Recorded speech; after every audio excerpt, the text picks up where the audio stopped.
Did you expect that to be the first hit? No, not at all. I started off as a classical and jazz pianist before I ever even got into production, before I even knew exactly what producing was. That's crazy. Super crazy. I just made, beat after beat after beat after beat, hundreds of beats before anything really got anywhere. So JR Rotem, legendary music producer, Destiny's Child, 50 Cent, Rihanna, Rick Ross, Sean Kingston, Jason Derulo, Fall Out Boy, Britney Spears, Fergie, Snoop Dogg. I mean, it's a long list. I just thought it was an okay song, and it ended up being my first number one, Evan's first number one, and Rihanna's first number one. Every time the phone would call, I swear to you, I was like, this is Dr. Dre calling, and he wants me to come into the studio. And Dr. Dre did not have my phone number. That song got an award, Song of the Year, International Pop Award. See, I didn't even know this. So you don't listen to your own music? I don't like to listen to my own stuff. All I can hear are the imperfections. I don't even think we intended for that song to be for Fall Out Boy. The songs for Jason Derulo and Iyaz were originally for Sean? I was the one who said,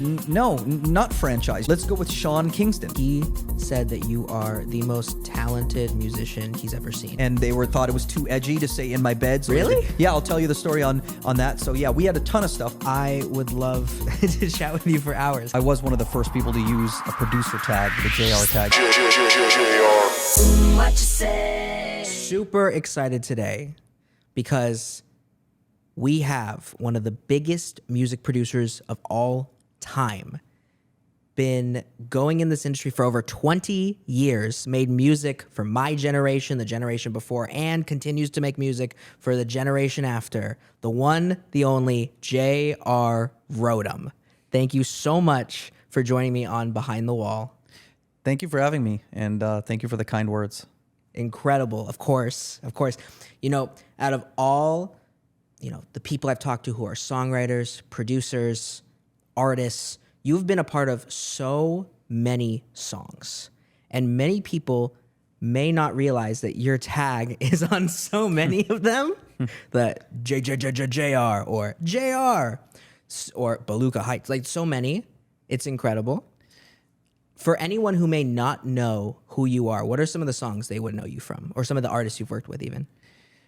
Well, it's a pretty big variety to speak openly, but I think I'm probably known, primarily for a lot of rap stuff, but then Rihanna, SOS, and then a lot of the hits that I made for my own artists, including Sean Kingston, Beautiful Girls, really the entire album, Jason Derulo, What You Say, the entire album's there, Iyaz, Replay. Again, entire albums there. And then throughout the years, just a variety of stuff, like rock stuff, like Fall Out Boy Centuries. Incredible. And, thank you. Trying to think here. A lot of 50 Cent stuff, a lot of like street records as well, which may not have been, pop hits, but like a lot of people like me for 50 Cent, Position of Power, Rick Ross, The Boss, and Push It to the Limit. Honestly, it's kind of a lot of different stuff. Even got lucky and did a lot of Nashville stuff. Keith Urban with Julia Michaels, Coming Home. So I think of myself as pretty versatile. Yeah. I think that's kind of like one of the things that kind of sets me apart. So, but there are a lot of songs that kind of surprise people. They're like, I didn't know you did that. Cause yes, I did. I was one of the first people to use a producer tag, the JR tag, as he pointed out. But there were a lot of times where just between my management and even myself, I'm like, okay, I don't, as much as you think, wow, you really did play out that tag. There's a lot of songs. Like I wouldn't have put a tag like that on like Leona Lewis, Better in Time. Great song. So, sometimes, stylistically, it may kind of like just throw off, the artistry. Yeah. And there's a lot of producers that I look up to that never used a tag. So it's a little bit divisive. I saw it as like a great way of advertising and branding myself. Yeah. But some people would say, but how big and loud does the signature have to be on a piece of art? For me, it was just something that I sort of went with. And now I find that a lot of these new artists whereas I'm trying to almost like, not so much call so much attention to it, they'll say that that's just sonically that JR tag is kind of like classic and nostalgic, and they'll actually ask me to do it. Whereas in the early days, we had to fight. Some artists would be like, we'd get the final mix back, and they'd be like, they took the JR tag off. And in those days, I was kind of cocky. I'd be like, no, but we'd put it back in. And obviously, I can't enforce it, but I definitely tried to in my early days, just because some people look at credits. Less people look at credits now, so that a lot of producers have kind of followed that lead and put their tag on there, maybe more so on the urban side. But for better or for worse, it's something that I stuck by. Got it.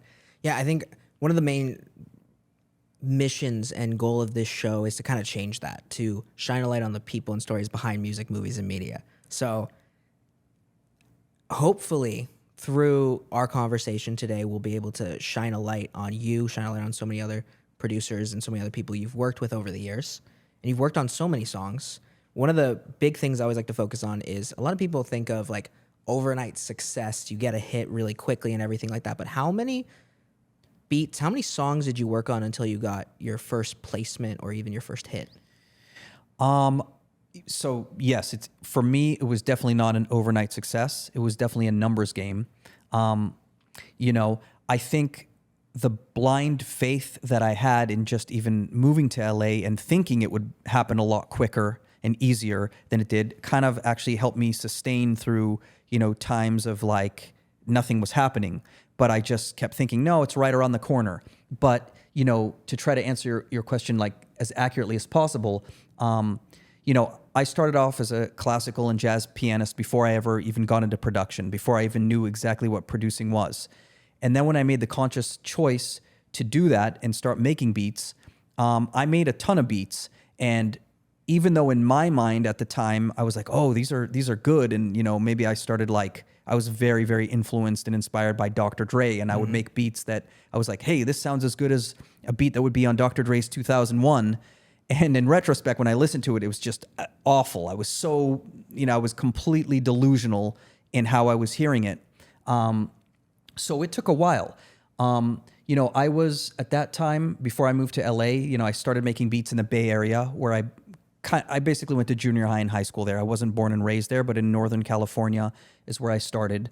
And as we discussed earlier, I did sort of get lucky, and my beats got in the hands of Dwayne Wiggins of Tony, who had signed Destiny's Child to Columbia. And that was in 2001. And so some of the beats actually, even though he, got more credit than I did, I was kind of additional producer, they were my beats that were on there. So that was, after a couple years of making beats, I probably started like taking beats seriously, making them probably in the late 90s. And then in 2001, I got a major label placement.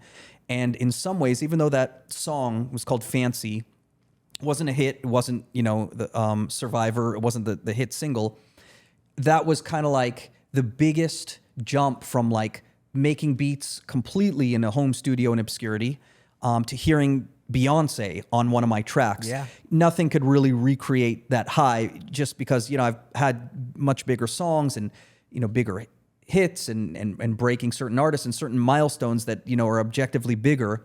That was sort of like, whoa, that's Beyonce's voice on my, was kind of like amazing to hear. And it took, a lot of beats to get to that point. And then I sort of thought, wow, okay, there's a ceiling on what I can accomplish here in the Bay Area.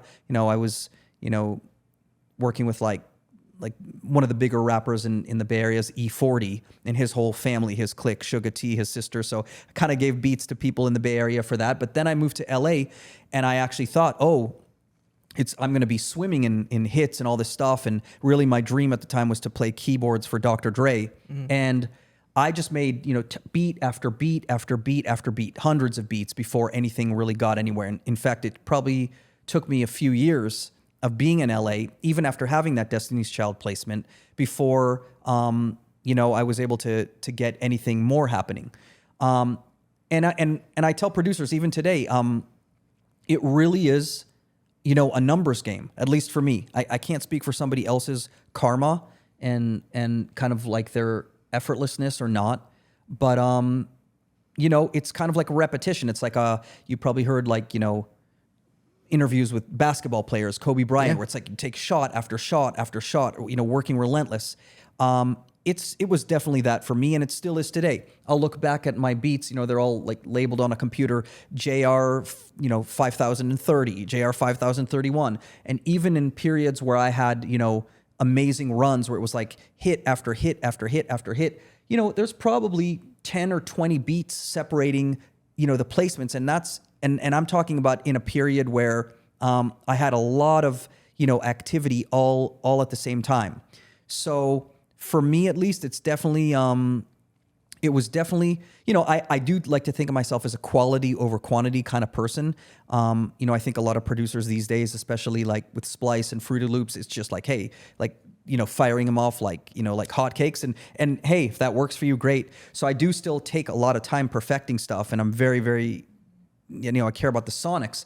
But if I'm being real, it takes a lot of beats and a lot of songs to get to, ones that become, it's like we say placement when you actually get a cut in this industry. So it takes a lot of beats to get to the ones that songwriters will write to. So I had to make a ton of beats to get to the ones where songwriters actually want to write to that beat.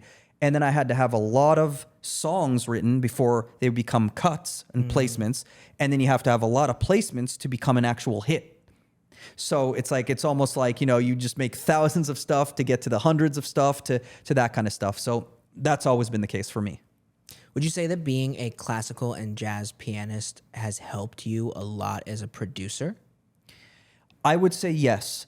And that's a great question, because a lot of producers that I've looked up to, some were very, very musical. Let's go back to a Quincy Jones, very musical guy, or a George Martin, producer of the Beatles, very musical guy who arranged string stuff.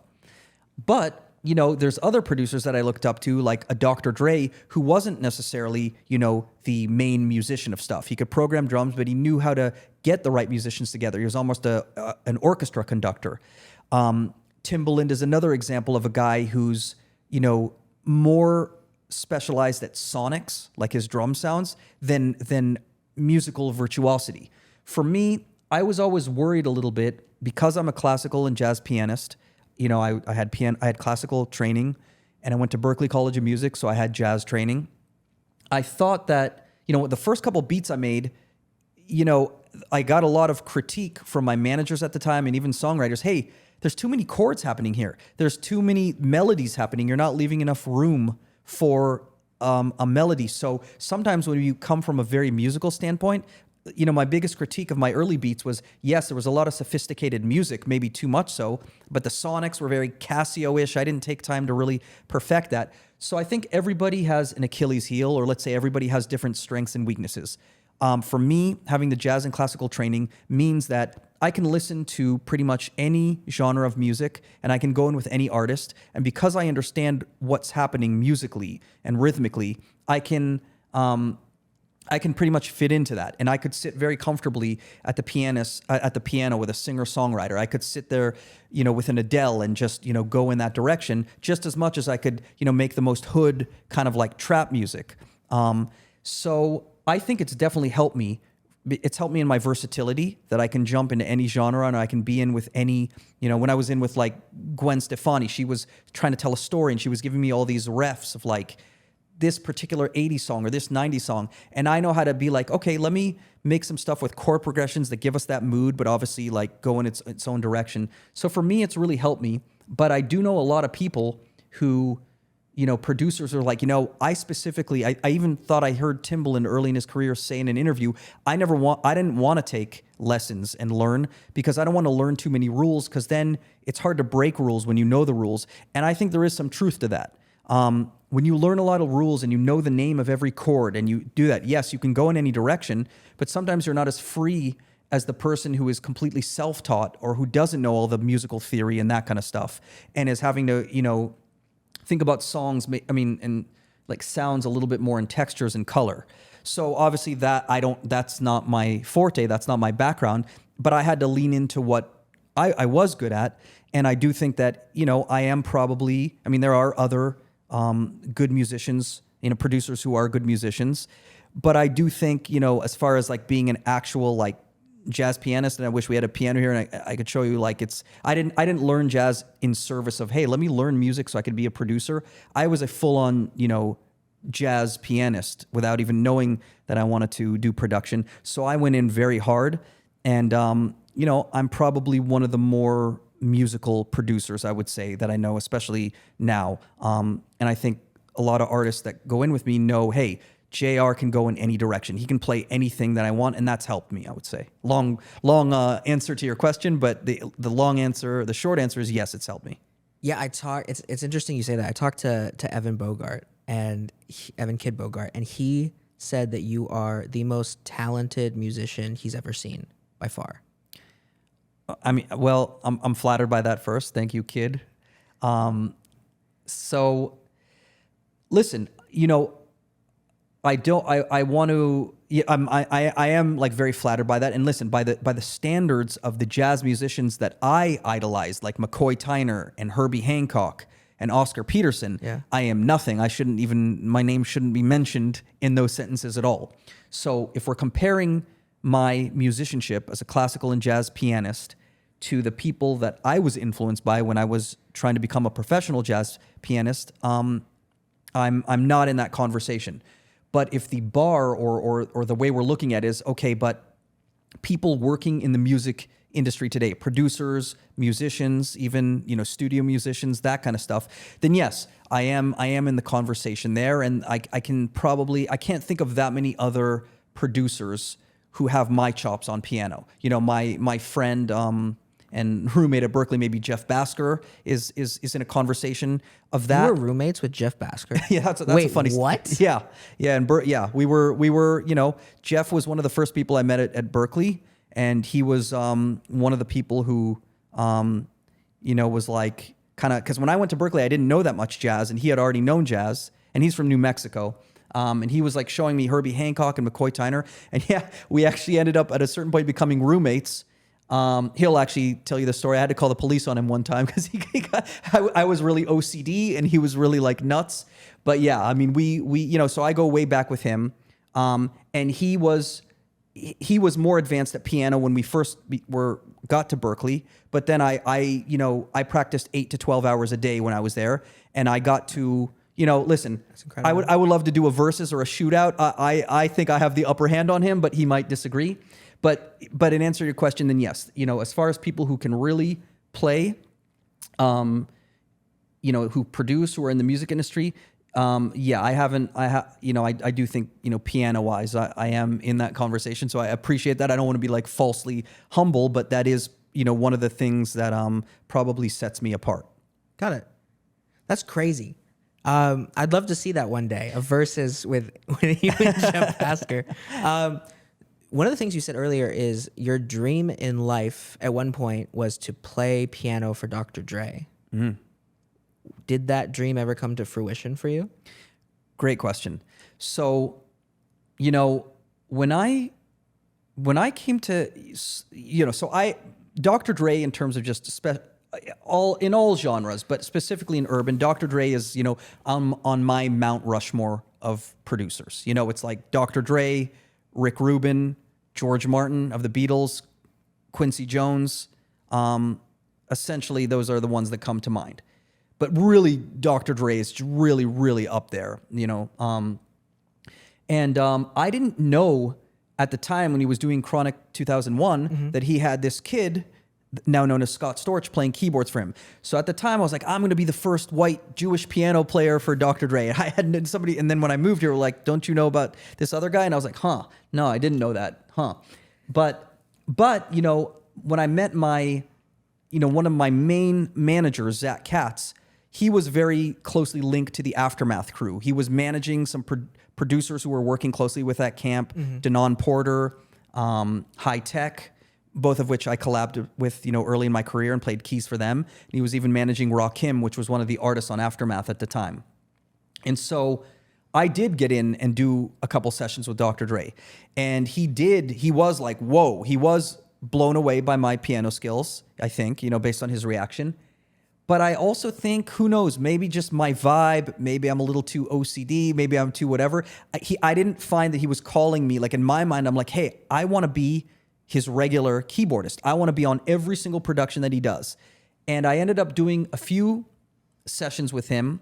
Was right around the time when he first signed Game, 2004, 2003. But, I guess actions speak louder than words, and I wasn't really called in to do that many sessions and to really be a part of it, which was very disappointing to me at the time. But my manager at the time, Zach Katz, was like, you know what? Don't sweat it. You're going to become your own super producer. It's like, it's great that you want to play keys for this super producer and not taking away anything from Dr. Dre, who can, he's in a conversation all by himself. And that would be amazing to be a part of songs with him.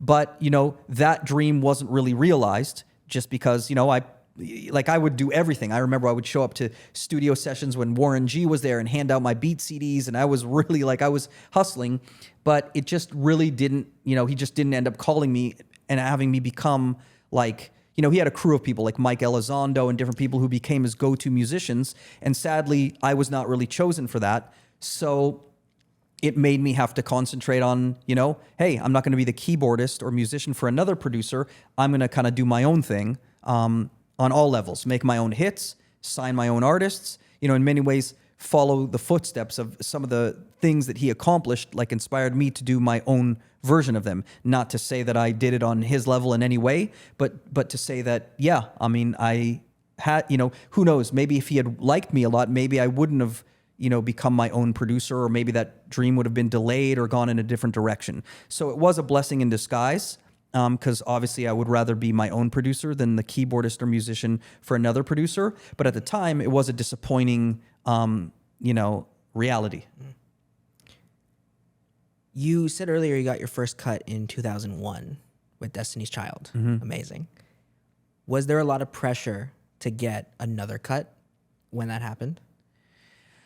Well, I put probably a lot of pressure on myself. Mm-hmm.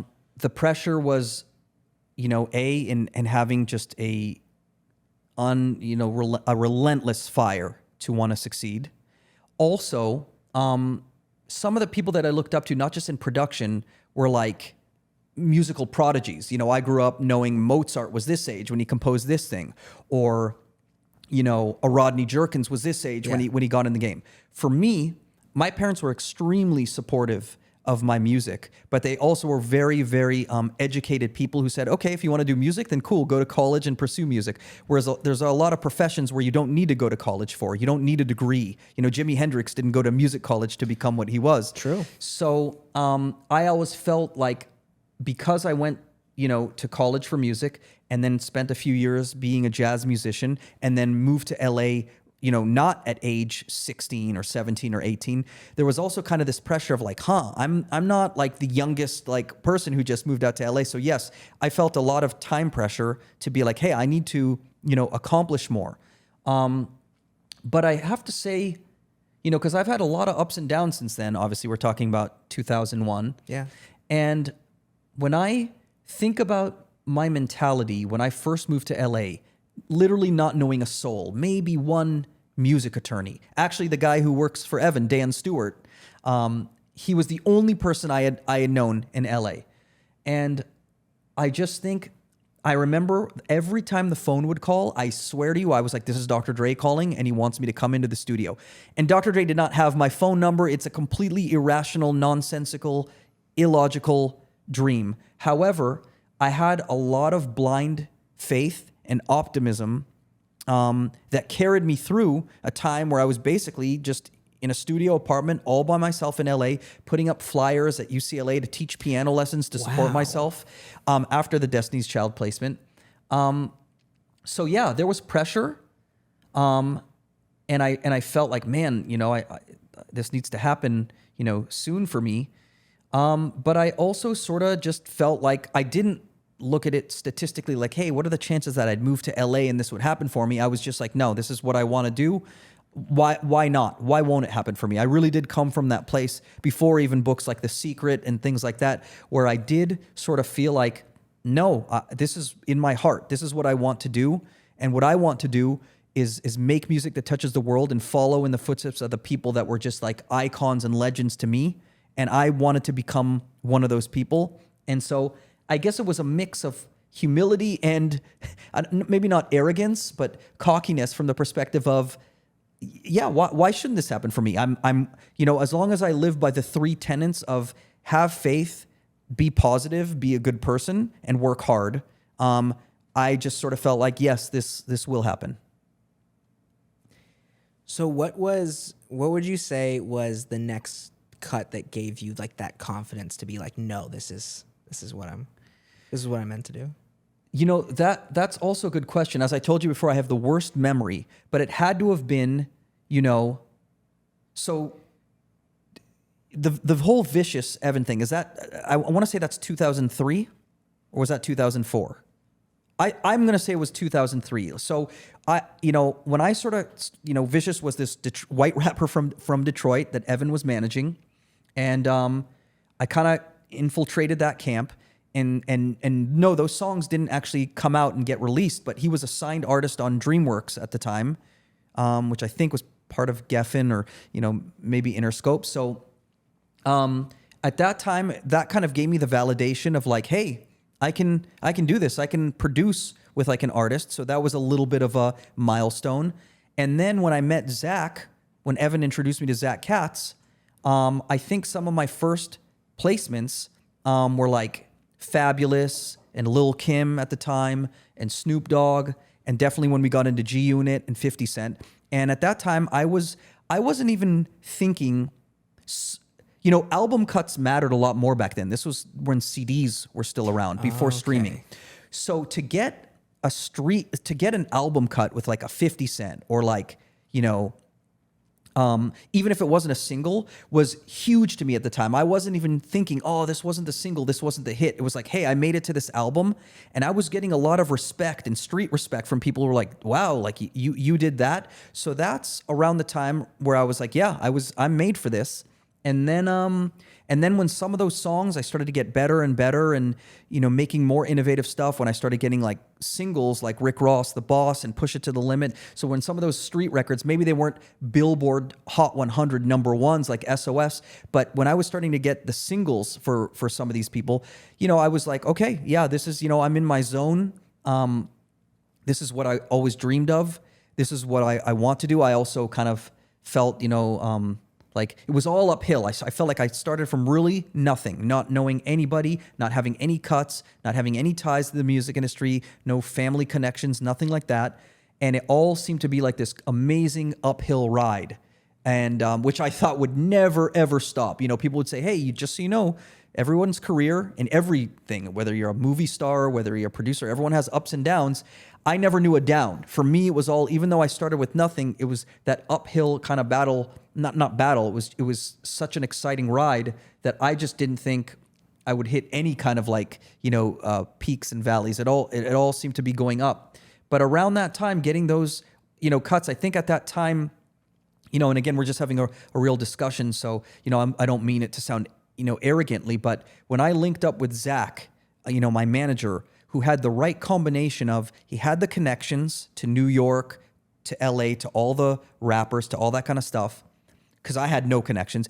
And he had that little bit of, hey, like I would play him a bunch of beats. I would come into his office, and back then I would burn them on CD. And he'd be like, okay, of these 15 beats, this is an average one. These 5 are good.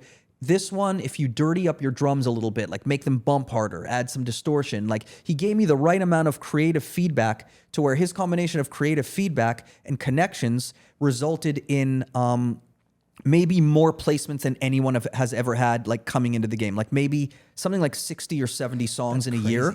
Again, they were not hits. I'm not saying I had 60 hits in a year, but there was a lot more album cuts to go around back then. CDs, everyone was, buying CDs. And there was a lot of real estate to be had, and there was a lot of albums coming out. So I was, I was one of those stories in that era where it's like, just kind of exploded on the scene with all that stuff.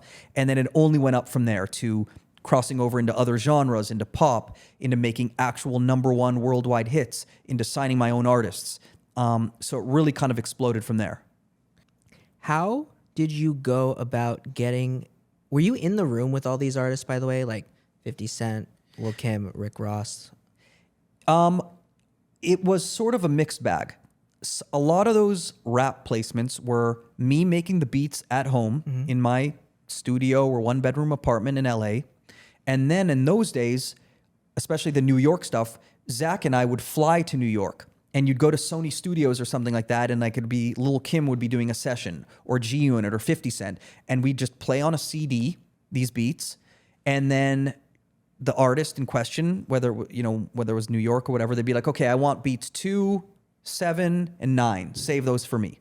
So we'd be in the same room with them, selecting them. Same with a lot of the LA placements.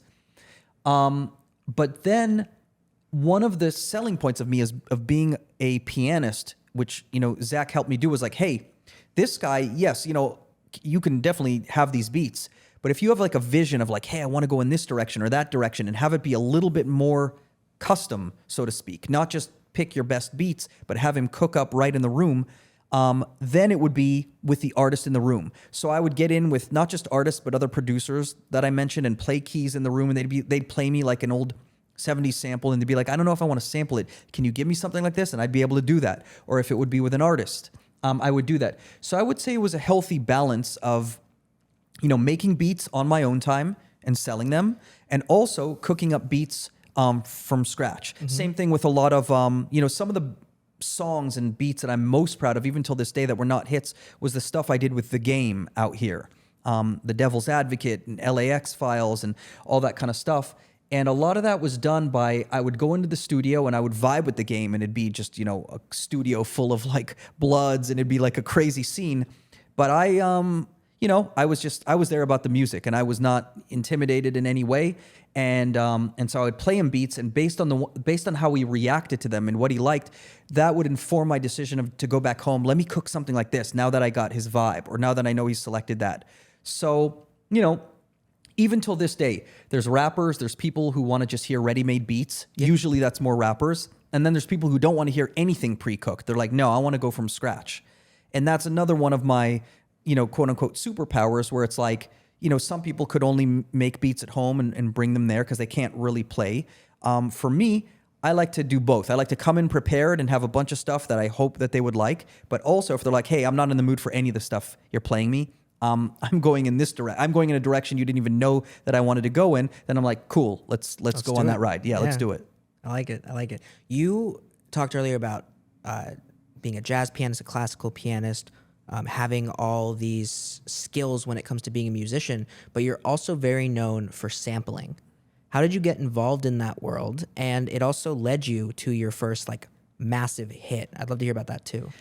Great question, because that's one of those real like ironic things where I'll preface it to say, it's like, that saying, you can make your own plans and God laughs. That's one of those, because, when I was growing up on music and hip hop and things like that, and, after going to, Berklee College of Music and all these things, I said to myself, and I would listen to hip hop and they would sample and I'd be like, yeah, I'm going to be one of those producers who never samples. Like, people who sample, that's for people who don't know how to play music. And, and there's a real pedigree, I guess you could say the root of hip hop, of which I love, comes from sampling. It's one of the reasons why I love to sample, which is kind of like hip hop grew from people who didn't, they didn't have the means to have classical piano lessons and things like that. So they put together, like they had records and they break beats. I mean, I don't need to tell you the history of hip hop, but clearly hip hop has a rich history in sampling. And I love that, and even Rick Rubin and people like that definitely sampled, for Run DMC and the Beastie Boys and all that kind of stuff. True. So all of that stuff was in my head, but I also said, but then there was the producers that influenced me, like the Quincy Jones and the George Martins, who did not sample. So I said, I'm cut from the cloth of the guys who will not sample. I'm never gonna sample. It almost maybe came a little bit from an egoic thing of like, hey, let me show off my piano skills. I can do this. This is what sets me apart. And then, I think one of the things is my first couple beats, yes, they were good musically and chord-wise, but maybe, like I was telling you at the beginning of this interview, the sonics weren't the best. I I spent so much time on the music that I spent less time on the sonics, tweaking things, making sounds very, very individual. And I found that then when I experimented a little bit with sampling, what sampling allows you to do is if you're sampling some 70s or 80s or 90s record, you're taking the sonics of something that was recorded in the studio with all these different musicians, with all this interesting gear and all that kind of stuff. So you're cheating in a way of like, I'm incorporating this very rich and complex and imperfect sonic into my, production, into my beat. And then I'm adding the clean stuff, the sequence drums, the quantized stuff, the keyboard stuff.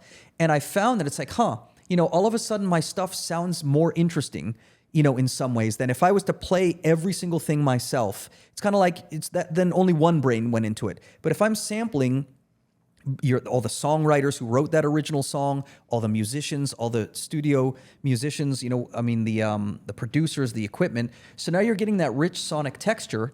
And then I found that the universe was rewarding me in the sense of like, so I would have these beats, some would have samples, and I would notice that like, people are buying and gravitating and writing to a lot of the ones that had samples. And case in point, my first, worldwide number one, as you know, was SOS with Rihanna. That was like, when Evan and I were working on the girl group, some of the beats did not have samples. That one was, I flipped Tainted Love. And so I would flip different things for pop, for hip hop, different things. And just it wasn't like none of the beats that didn't have samples would sell, but I did notice that, when I do sample stuff, people seem to connect with it. And so I was like, forget about my ego of like, hey, I vowed that I would never sample, that everything, I would play everything. I want to make music that touches the world. That's a higher goal to me than to play everything myself.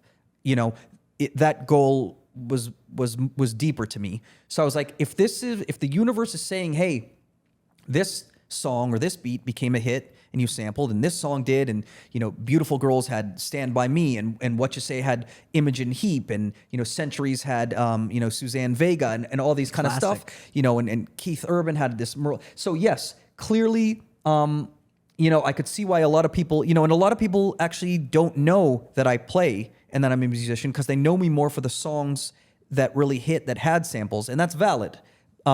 So it's a great question. I definitely didn't set out to do that. I definitely saw it as kind of like, okay. Like I thought that I'd be the one like playing everything. But then when songs started reacting and becoming hits with samples, I didn't go all the way to the extreme of like, okay, I'm never going to make a beat that doesn't have a sample. But I did sort of see, hey, the universe is speaking here. There are green lights coming from that. And who knows why it is? Maybe if you want to look at it from a spiritual standpoint, it's like, hey, it's a form of collaborating. Instead of making it all about me, whether you're crediting or collaborating with other musicians in the room, or you're sampling musicians from decades earlier, it's a form of collaboration. Yeah. It's a form of something that I'm passionate about, which a lot of like the hip hop that I grew up on did have samples. And it just sort of went that way. It wasn't really a decision. It was kind of like, hey, this is working. If it's working, I'm going to lean into it. Some of those songs you mentioned are so iconic. How did you go about finding those samples? Well, the answer to that is a lot of that was collaborations. Some of it was me, quote unquote, digging through crates, which is like looking through samples and finding things that inspired me to flip, like Tainted Love, definitely, a lot of those things were just like, hey, I love this and I love analog synthesizers and let me do that. And I think that one actually may have been me replaying, which is called interpolating more so than actually sampling, which is a little different. We can get into that. But in the case of like, so Beautiful Girls, as an example, was we were literally in the kitchen of the studio of Chalice where we were at, and we were, working on other songs on the album, finishing things, Take You There, other kind of stuff.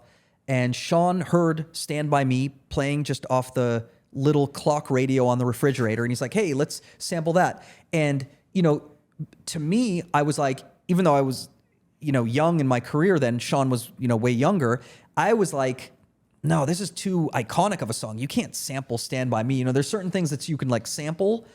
Some things you legally can't sample, like Prince songs.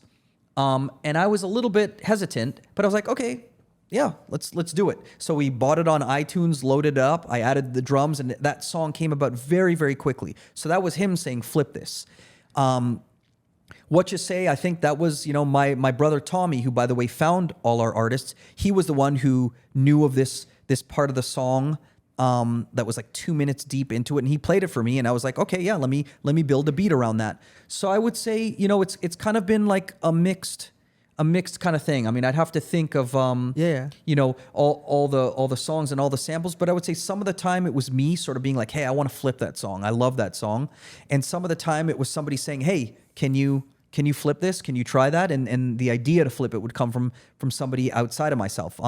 A recent song I have right now that's sort of climbing is Akon's Beautiful Day. Yeah. And that was me I saw this, African kid in a classroom like singing this thing, and I was like, I thought to myself, this is so amazing. I was kind of surprised. I was like, somebody else must have already flipped this before. And that was a recent case of me just seeing a kid singing a cappella. And I was like, okay, I have to flip this.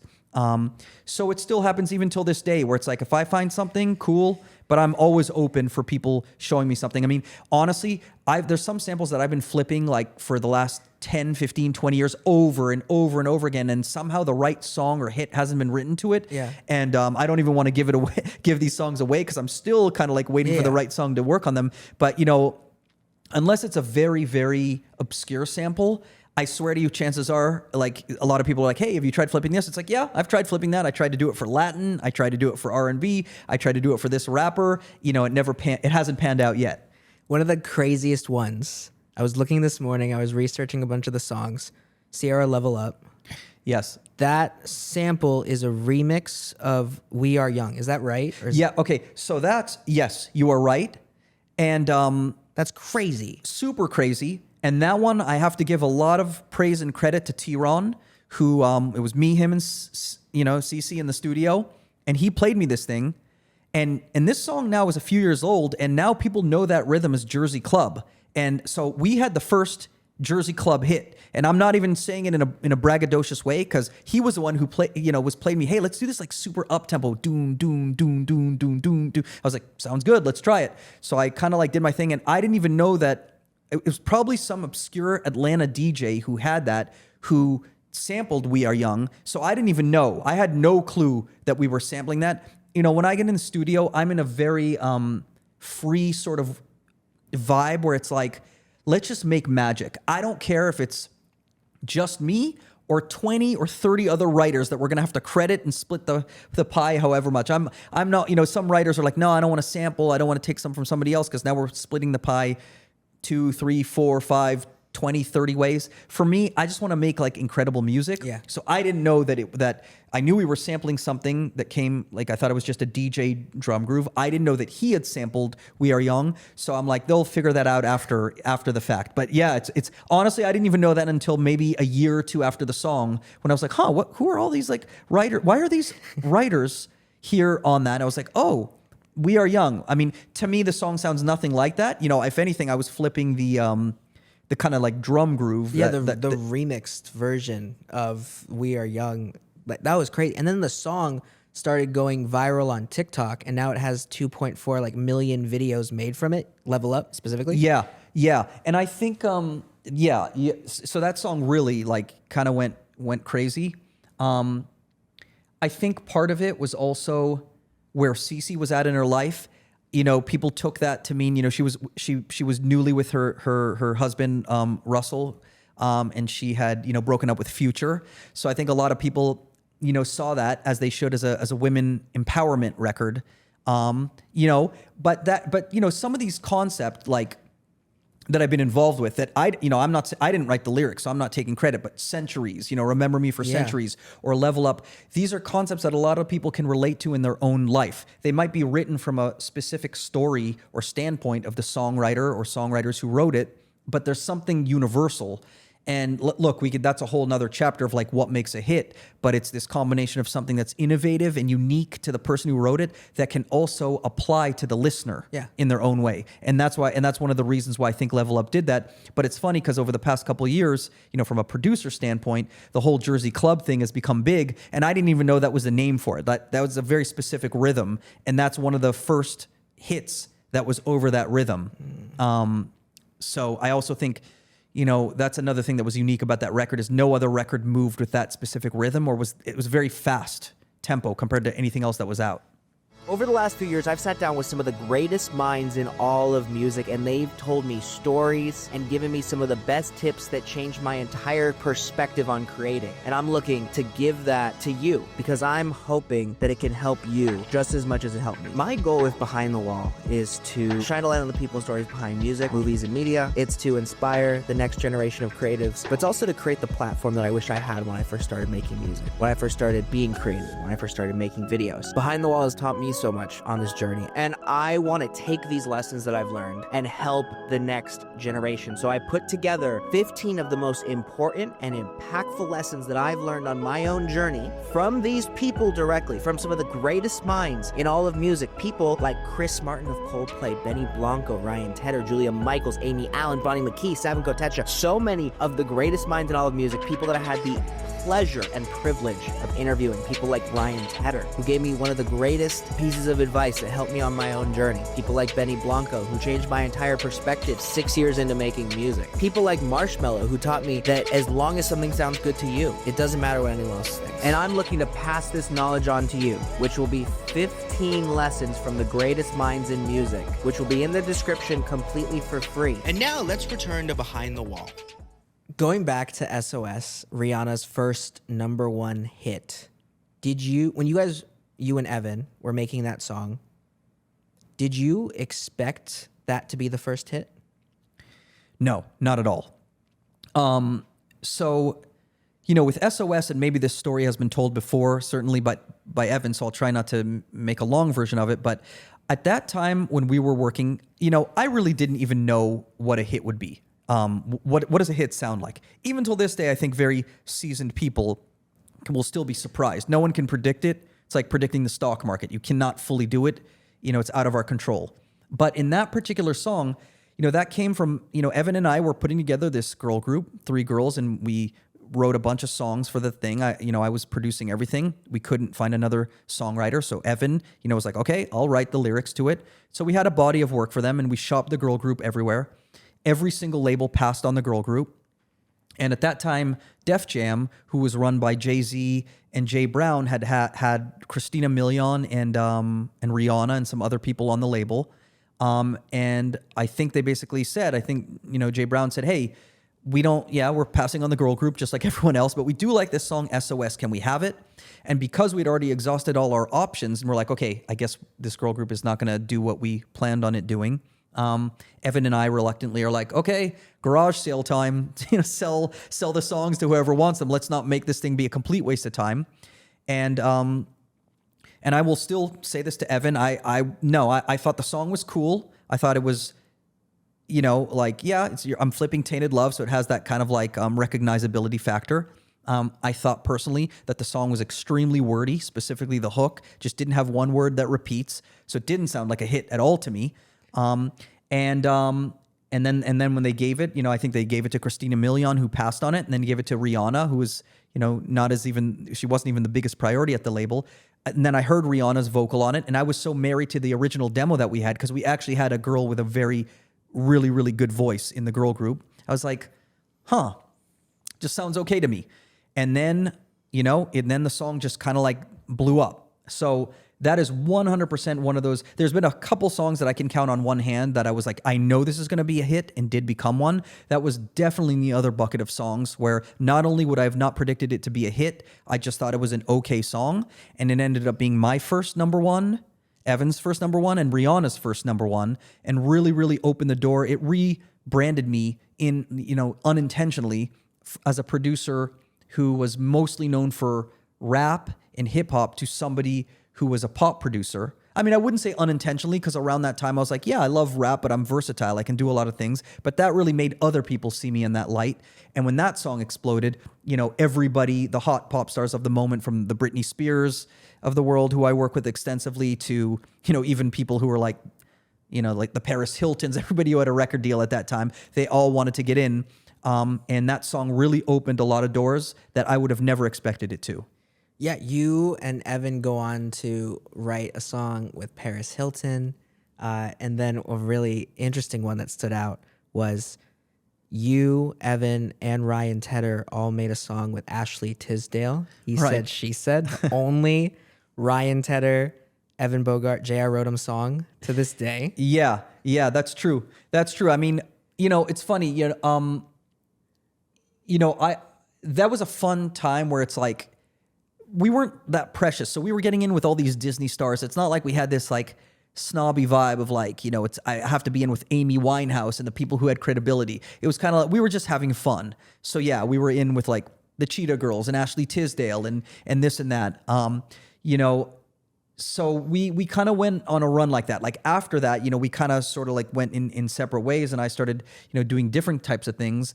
But in that era, it was kind of like, when you have a number one song like that, and every producer who has number ones before and since knows this, it's like people's perception, changes and doors start opening. And instead of you knocking on people's doors like, hey, can I get in with this?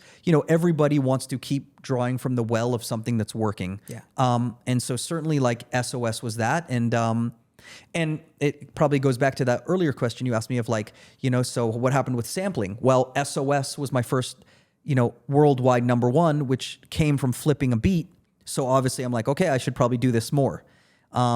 So yeah, I mean, that was that thing. I mean, I think the Paris Hilton thing, I think I did that with Cara Diaguardi and some other writers at the time. So yeah, I mean, my memory's like a little bit hazy in those, especially in those days, but it was really, really a fun era, I have to say. Yeah. You said you worked with Britney Spears. How was that? That was pretty fun and exciting. I mean, she was a mega, superstar, who I obviously, was very familiar with. It was a special time, for me. It was kind of like when I was first, there's like paparazzi all around, and, I really saw, wow, this was my first taste of like, what it's like to for a pop star, to have everyone following them around. I think at that time, it was probably a less focused time in her career. This was not like when she did Toxic and Hit Me One More Time and all those kind of things. So it was like incredible to be working with her. One of the things that struck me, I think, about working with her is she has this very particular tone of voice. And you might think, oh, that's done with studio tricks and all that kind of stuff. But when I'd be in the studio with her, it's like how she sounds on record is really how she sings. She just has that very, people imitate her tone of voice and how she sounds. And that's really just her. And I remember thinking, I mean, she really is a superstar. There really is an it factor to superstars. That's kind of, because there's different types of people who are successful in the music game, and there's some people who have more, let's say, singer-songwriter talent, and there's other people who aren't known as much for their songwriting ability, but just have this it factor. And Britney Spears just really just had that kind of thing where you kind of can't take your eyes off her. There's something just compelling. And you've probably interviewed a bunch of people who you've, gotten that from, in different degrees. It's like if you sit with like a Justin Bieber, it's kind of like, yeah, I get it. And I'm sure, and I never sat with him, but I'm sure Michael Jackson is the quintessential thing like that, where it's like, okay, this is, perhaps even more, like one of the people that I love, that made me want to do music is the Beatles. I would guess maybe Michael Jackson has this more electric kind of vibe with his dancing than even the Beatles, who are the top, or like an Elvis Presley probably falls into that. So I say that to say that Britney Spears had that factor in a way that I hadn't encountered one-on-one until that point. Because Rihanna, SOS, I wasn't in the room when we did that. As I, shared with you, the truth of the matter is people think, oh, you were in, how was it when you made Rihanna, like SOS with Rihanna? No, we made it with a girl group, and they chose the song, and she sang it in New York, and we weren't even there. So some of my big records, I wasn't in the room with them. A lot of producers try to paint this image of like, oh, I was in with them and we were vibing. And yeah, that's happened on some of the time, but not all the time. But with Britney, I was in there, really, really like working one-on-one with her. And it was pretty exciting, for me at the time. That's great. You then go on to start your own imprint. Is that right? Yes. Is that the next part of the story? Yeah.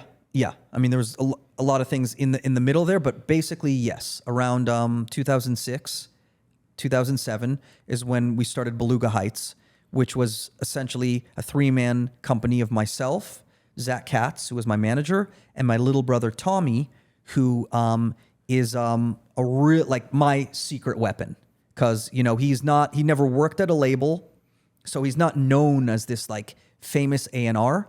But anybody who knows me knows that he found all our artists back in the day on MySpace and now on TikTok. And he had this very magical knack for not only finding artists, but helping me develop with them. Because like Sean Kingston, he would pick up Sean Kingston. They would pick up Subway and Dunkin' Donuts and drive around. And they would, that's how Take You There was made, is they were just like driving around, like writing to different things like that. And he'd bring it in. So sorry to answer the question in a long way, but yes, the imprint was the 3 of us, me, Zach, and Tommy. And the first, because a lot of producers do a very good job of, making beats, working with artists and stuff like that. But you seem to also focus on developing artists. Absolutely. And I really, really love that. I really take pride in that. It's the most fulfilling thing for me. It's more fulfilling than even making hits with like superstars and established artists. And that's another one of those things that I can't even fully take credit for. Zach and Tommy, Tommy was my right hand helping me make beats, not even for our own artist. And Zach was my manager. And they said, look, the next graduation, the next evolution for you is to sign your own artists. And at the time I'm like, but why would I want to work with this unsigned kid when I'm in the studio with Britney Spears and all these superstars? That the instant gratification of that is a lot sexier and funner than some kid who's, kind of doesn't know. I didn't fully see the vision of that. But they convinced me, and Sean was our first one, and Tommy found him on MySpace. There was a JR Rotem MySpace that Tommy would run, so he would kind of sift through all the people submitting stuff. And I have to say, the process of that, which I was not prepared for, I'd never done it before, it's so rewarding because it's like, you're really seeing from the ground up, like somebody who, like they're looking up to these big artists and you're helping change their life and you're building a body of work. When I'm making a song for like an established artist, they have their brand, they have their sound, and best case scenario, I can help reinvent their sound. Like I feel like what I did with Fall Out Boy at the time with Centuries, they were more of a live band, and this was like the first time they did a track, or that kind of stuff. But when you're building a sound and an identity with an artist from the ground up, you're in the trenches on a deep level. It's not as flashy at the beginning, but you're like kind of like, hey, what if we go in this direction? What if we do that? And I saw Evan, say this story to you, but with Sean Kingston, and again, I will take credit on this. When we found him, my brother found him as a rapper who's 15 years old named Franchise from Miami, who absolutely was not letting us know or even leaning into the fact that he had Jamaican heritage. Not at all. He was like, hey, I'm a rapper like Lil Wayne or T.I., who were hot rappers at the time. And it was only through the process, this rewarding process that I'm describing to you of, okay, well, let's make these rap beats. But what was unique about him at the time is he was singing the hooks. So there was these melodic hooks, but really they were raps. They were rap records, with some melody. And then when we stumbled onto Beautiful Girls, which was the first song we did that was all melodic, no rap, and we're like, whoa, this is magic. That was one of those times when we knew it was magic. We went back and all the songs that we had done, the strong songs that we had done, maybe they weren't first singles, but they were strong songs. We're like, okay, mute the verses that you're rapping on, rewrite them as melodic things, because you shine brighter as a melodic person, like in the light of an Akon or a T-Pain at the time. Because back in those days, rappers really had to be lyrical. You had to have a lot of street credibility to be very, very lyrical. It's not like today where there's more swag and you don't have to be so lyrical. And Sean was good. He was lyrical, but he was 15 years old and wasn't as lyrical as a rapper as those people. But then when I'm hearing his voice singing, I'm like, and what's that accent I'm detecting? He's like, yeah, I'm Jamaican. My mom's Jamaican. I'm like, dude, that sets you apart. So I was the one who said, no, not Franchise. Your name is Kashawn Anderson. Let's go with Sean Kingston. Let's be very cheesy and shameless about the fact that we're branding you as, having this Jamaican vibe to what we're doing, and it's melodic. So I would never be able to do that with an already signed artist who's signed to another label. I don't have say in their name. I don't have say in, building their whole, thing. But when you sign an artist, in that way that I have, you really, really are part of the DNA of building it to what it is. And then I saw years later, even the times where I wasn't the producer working with a Sean or a Jason Derulo or an Iyaz, I'm like, hey, those people kind of inherited the foundation that we built, and they're contributing to that. I've done that a lot in the artists that I've done. I'm like, oh, this is your brand. Okay, this, Rick Ross was known for, his songs. I'm like, hey, how do I make my own version of that? And how do I give him something fresh? But this was the first time where I was like, wait, we're building this together. Sounds like a very collaborative process. It sounds like he had a lot of say in it too. Who, Sean? Sean. Oh, absolutely. It leads with the artist. A good artist is definitely the one driving the ship. But to his credit, with him being 15, 16 years old, he's so impressionable that yes, he has his strength, and he had this commanding presence on the mic, both in person and his voice. And nobody can ever take credit for that. He had that talent, and also he's a really a great writer and a great A&R of writing his own stuff. So in no way am I trying to say I gave him his talent. Not at all. He, when I got in the room with him, I was like, whoa. I was like so inspired that I'm like, okay, you know what? This is worth maybe not being in the room with an already established superstar like a Britney Spears and a Rihanna. This is worth it. But what I mean to say is that, as you said, it's very, very collaborative. It's very, very like, hey, we're building this like together. And it's just a different level of, it's more rewarding on all levels, spiritually, creatively, and even financially, because, when the artist is signed to your label, you are, involved not just, as a producer, like I'm doing, a song for an artist signed to Interscope. I would never have the ownership of that. I have ownership of the song, but not of the artist and the masters. But when you sign an artist to yourself, it's a different level, as it should be, because you're really like taking a chance, and you're developing them, and you're hopefully investing your time and your money into making this break, and there's no guarantees. Your first developed artist was with Sean Kingston. You go on to make Beautiful Girls, Take You There, so many other massive hits. You talked about it earlier with sampling. Are there any other fun stories for songs you worked on there with him specifically? For sampling?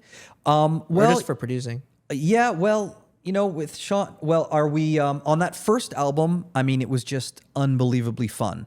I think if I go back and listen to some of the songs, I'm sure we sampled, we sampled like Colors, like a rap thing. I think we sampled Phil Collins, In the Air Tonight. But a lot of the stuff was also completely, from scratch. He was very inspired by me being able to play anything. I was very inspired by him and his melodies. He has, I have a very unexplainable connection to people from the islands. I don't know why it is. I'm not born and raised in the islands. I haven't spent time in the islands, but Sean's roots are from Jamaica. Jason Derulo, even though he came through Miami, is Haitian. Iyaz from the Virgin Islands. T-Ron and Rock City from the Virgin Islands.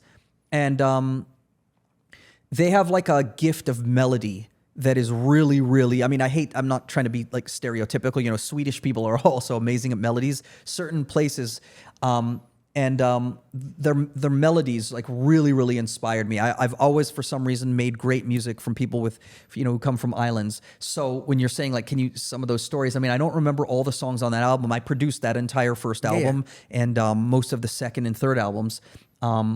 And as we touched on before, the second album was a totally different story working on Sean Kingston than the first. But the first was kind of like, it was really this humble thing. He would just come in basketball shorts, and we would just be eating donuts and hot dogs, and just, it was kind of like there was no ego at all to it. It was this really, really pure place for all of us. And then, and then the second album was a different story. Sean and I are still great friends till this day. But as we touched on, we made some songs for the second album, which didn't make it to a second album, but actually helped us break our next crop of artists, Jason Derulo and Iyaz. So the songs for Jason Derulo and Iyaz were originally for Sean? So So back in those days, as I was telling you, the first single the first song that you put out that you break an artist is everything, because there wasn't this ramp up to like, hey, let's throw this out on TikTok and see where it goes, and we'll spend a couple. It was kind of like, hey, which song are we going to radio with? So not to say that all the songs that we did with Sean wound up there, but again, there was a lot of there's a microscope on what is the first song that you're going to break an artist with, and we, on Sean's second album, after he'd had this massive success and toured the world and all this kind of stuff, now he had the freedom to work with any producer. When nobody knows you, it's kind of like, hey, nobody knows me. I can't just work with any producer. Well, after the first album and Beautiful Girls and all this stuff, I was hoping, hey, I'm going to produce the entire second album and it's just going to be me and him, and it really didn't turn out that way. And it's like, look, he was a young kid. Now he has the world at his fingertips. He can work with any producer.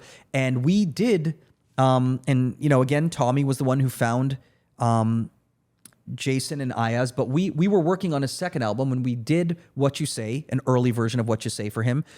Sean came into the studio on that second thing and he sang, Shorty's like a melody. He sang that, to me. There's another story of him hearing that from Tehran and Rock City, which we can get into, a little bit controversial, but he basically came in and said, hey, check out this hook I got. Just sang it a cappella, and I built that song and we made it to that, and I had never heard the Tehran version. So we made those two songs, but some complicated things were happening at that time. So we were on Sean's second album. Artists get cockier on their second album. The person who brought us into Epic Sony, where we had our JV, Charlie Walk, a legend in this industry, he was maybe one of the biggest radio promoters of all time, and then worked, a long time very successfully at Republic Records and signed a lot of things there. He got fired from Epic Sony. So now our champion that brought us in is gone, replaced by somebody else. Sean is sort of all over the place. He's like, Lady Gaga's hot now, and there's this 4 on the floor Euro thing happening, and I wasn't really making stuff like that. So between him and the record label, they weren't so hot on What You Say and Replay. We'd had a bunch of songs. Those were just 2 songs. They're like, yeah, maybe we want them, maybe we don't. And I'm kind of sitting there kind of depressed, for about a 6-month period where those songs are just sitting on the hard drive. No real, validation, like they love these songs, they want these songs, not from Sean, not from the label. And I'm like, man, this sucks. And then Tommy, my brother, finds Jason Derulo and Iyaz and other people. They were our primary focus. So we're like, you know what? Same as that garage sale mentality with SOS, where it's like, give it to the other artist. We presented What You Say to Jason. Jason is a great writer in himself, so I'm not saying he just took the song as is, but he rewrote the parts that he wanted. But the nucleus of that song is the Imogen Heap sample. Yeah. We always say that, this, pop music, the hook is king, and that hook was there. So yeah, we made minor tweaks and we made, little revisions and things like that. But that was one of those songs that I knew was, a special song that was worth staying with. And then we made a whole body of work with Jason. It wasn't just What You Say. It wasn't just, Yeah, you had In My Head. You had Riding Solo. In My Head, which was originally In My Bed, and they thought it was too edgy to say In My Bed. So really? Yeah, I'll tell you the story on that. So yeah, we had a ton of stuff. But yes, What You Say broke him. And Replay we gave to Iyaz and again tweaked it. And it was an amazing time because after a 6-month drought of feeling unwanted on Sean Kingston's second album by the label, we went to Warner Brothers and literally broke 2 brand new artists at the same time. And we would not have been able to do that without those songs. Because yes, we made a whole body of work with Jason and a whole body of work with Iyaz. Maybe it was around the same time, overlapping. They broke worldwide because of those songs. And, so yeah, and it wouldn't have happened if Sean would have taken those songs on that album. I don't know that we would have broken 2 more artists. Yes, we would have maybe found those artists, and yes, we would have had other songs, and who knows, they would have broken off other songs. But clearly, they blew up off those songs because they were both, worldwide number ones. So yeah, and In My Head was his second single. Again, it was In My Bed. Julie Pilot, who was working at Kiss FM at the time, was like, In My Bed is a little aggressive right now for him to be saying that. What if, she was suggested. So we changed it to In My Head, kind of worked like the same way, a little less edgy. So yeah, there's a lot of little stories like that of tweaks, that we did with Jason. And Jason Derulo is another one of those things where He was from Miami at the time. Now he's known as a person who's very in shape, but he wasn't as in shape in those days. He was still kind of getting his act together. He had cornrows and he was singing R&B or stuff, but he had this desire. He liked Euro music and different things like that. So that's why the Imogen Heap sample was really kind of like a good way of branding him. And he has a very long last name. It's a Haitian last name. And I suggested, hey, let's add those 2 dots above the U that is kind of like appears in like German names and things like that to kind of like not say in so many words, hey, we're doing music that has like some urban pop, but also has some Euro influences, but it gave it that vibe. So it was another one of those kind of like moments that I was able to have a hand in shaping the direction, let's say, the musical direction of where we were going. Wow. Okay, those 2 songs you said, What You Say, one of my favorite songs as a kid. Grew up on that with the radio. We didn't have a ton of money to buy like CDs or anything, so most of the songs I listened to were from the radio as a kid.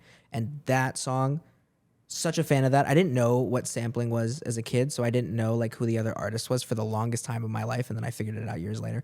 But I don't know if you know this, but Iyaz Replay is now one of, or at least last year was one of the most viral songs in the world and became the new Rickroll for my generation and like the previous generation. And people were using it like crazy. Wow. And it had a resurgence. I honestly did not know that. I know that I worked with this artist, Lil TJ, who sampled it. So I knew, obviously people knew the song, but I did not know that it had that kind of resurgence at all, especially since in the line of that song, it was very of the moment because it had the word iPod in it. And people don't have iPods anymore. Obviously, it's all been replaced by phones. So I thought, so that dates it in a way. But maybe there's a certain nostalgia for that. I will say that that's one of those times where, and again, I did not write the acapella of that hook. But when I heard Sean singing that acapella-wise, which again, retroactively, we found out that Tehran and his brother Timothy wrote that hook. Shorty's like, I knew, I was like, you just came up with that? Like I knew that's not just, most songwriters do not write just like a hit hook like that. It's, everything is kind of mid. It's okay. When I heard that, I was like, stop everything. Let me build the beat, around that. I knew that hook was something special. What's the story of Replay? So, I would say in a nutshell, Tehran and his brother Timothy, who are known as Rock City, who are amazing artists themselves, they helped us with the writing of Sean Kingston. They were all over that album if you look at the credits. We probably met them through their manager Ray Daniels and Zach knew them and they were there. So they were kind of like in the mix. I even wanted to sign them as artists. Still till this day, Tehran is one of my favorite songwriters to work with. The new, the CC stuff, of course, we did Level Up, but even the new stuff that we just did was with him.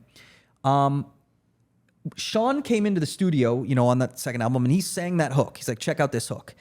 So I just assumed he wrote it on his way over. So I, did it, and then we had the song.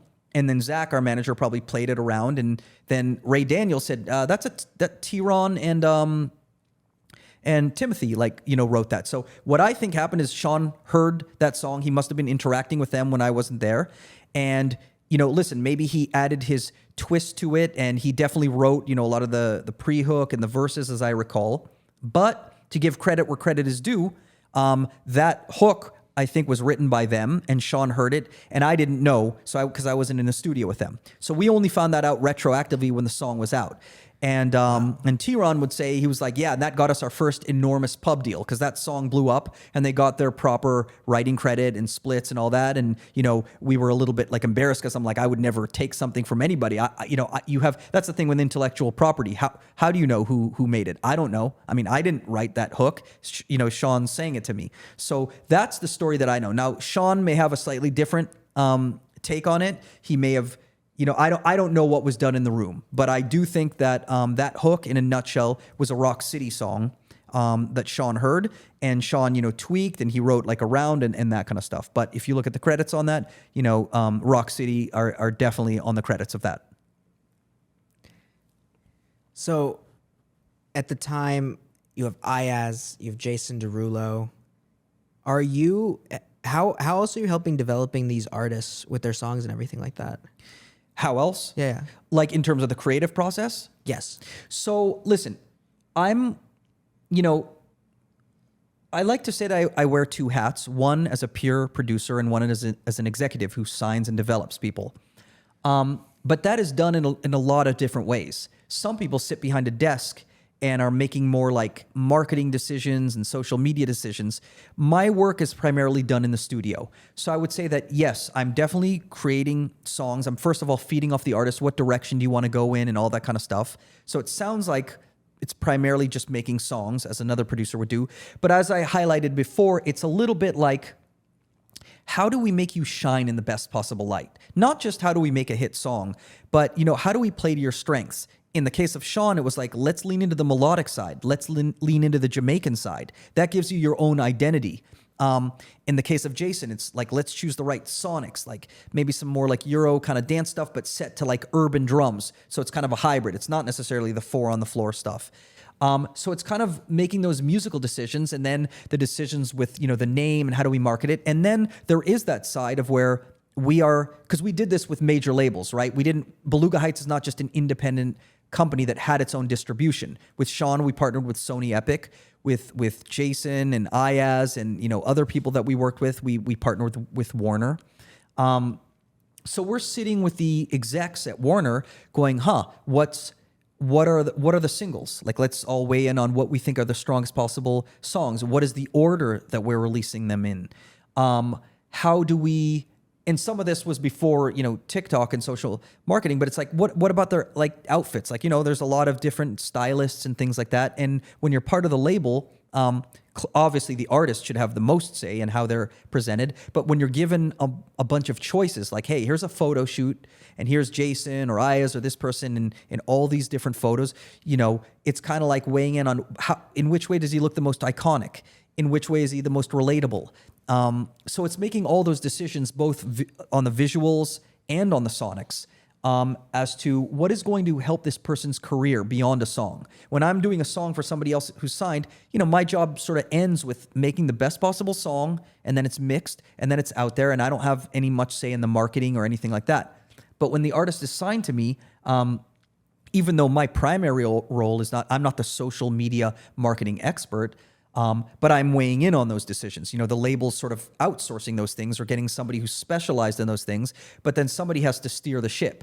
And the label is steering the ship, and with us, it would be in conjunction with whoever the head is of that particular label. So if we do an artist with Interscope, it's, you know, us in Interscope weighing in on those decisions.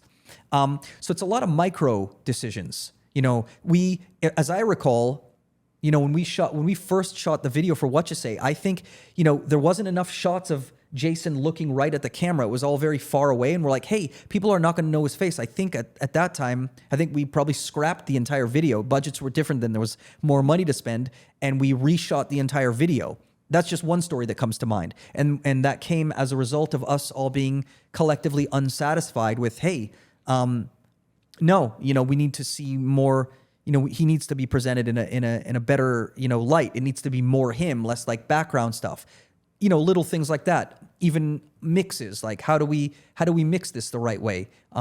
If the drums are too up front, it sounds a little bit more urban and hip hop. If the vocals are too loud, it sounds too pop. So all these kind of decisions that some of them might serve the song, but it's all in serving the artist's career and their longevity. Got it. When it comes to a song like What You Say, one of my favorite songs as a kid, and you have a song like Beautiful Girls, which samples Stand By Me, and you have so many other songs that sample, that are so built around the sample, does a lot of the publishing have to be given to the original artist that you're sampling in that case? That's a great question, and it totally depends. It's a case-by-case basis. So I've seen, like, when you sample something that was done by a very, very iconic group that clearly doesn't need the money in any way that would come from the publishing, they can take whatever they want. They can say, hey, we want 75% of this song, take it or leave it. It's not going to make or break us. And that has definitely happened. In fact, on Sean's second single, which didn't quite work as well as Take You There. Take You There was actually his third single. His second single was Me Love. And Me Love was done, it was I remember talking with Charlie Walk. He's like, hey, give me like a vibe of like a UB40 kind of thing, but also with like, there was a Led Zeppelin Dire Maker where it goes, and even though the song, every part of it, there was nothing that was sampling anything in the song. It was totally original. Because Sean sang that phrase, and Led Zeppelin is such an iconic group, they were first like, we're taking 100% of this song. In fact, we're treating it as a cover, like karaoke, as I recall. We had to fight to even have our writing credits on it. A lot of people who sample know this, Prince's estate will not clear anything. You cannot clear a Prince song. You can give him 95%. He does not want his music sampled.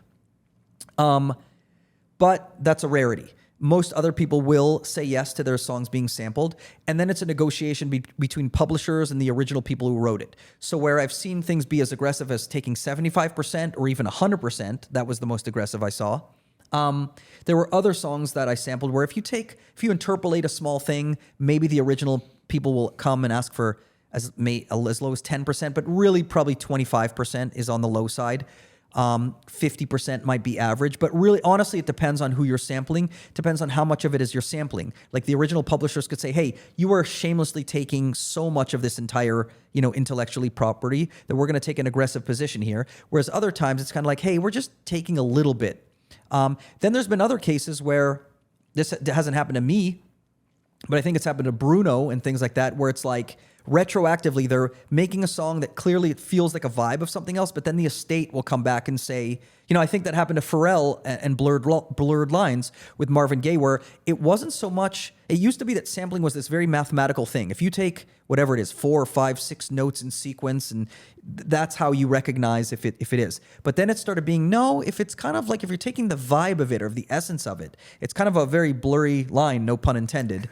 And that set a precedent of, hey, it could go either way. People can come after you and say, I think even Sam Smith, Stay With Me, I think Tom Petty's estate came back. So honestly, like sometimes you can intend on sampling. For me, and I'm not saying this is the right thing to do. I'm not wearing it as a badge of honor. I've always been very intentional in sampling. I've never been one of those people where it's like, hey, let's do kind of a vibe like this. But I'm like, no, if we're going to sample, let's use the familiarity factor. Let's credit and compensate the people that were part of it. And then more people get to learn that song. The next generation goes back and listens to the original version, and then it helps push music that maybe the next generation wouldn't have heard otherwise too. 100%. 100%, because there's a lot of people who might not have known the origin of what you sampled it from. They only know that song. Me growing up on a lot of Dr. Dre stuff, I didn't know he was sampling Parliament Funkadelic at all. I never knew that. I honestly thought this is all original stuff. All those old Snoop Dogg hits, Nothing But a G Thing and all these things. I literally was like, where are these sounds coming from? And all the doo-doo-doo-doo-doo. But those things are interpolations of 70s and 80s songs. So I didn't know that. I had to go back after the fact. Even Eminem, Hi, My Name Is, that's a sample. That's a total sample. So, you're right. It's so people might learn about music that they wouldn't have known without hearing that new version of it. Yeah, definitely.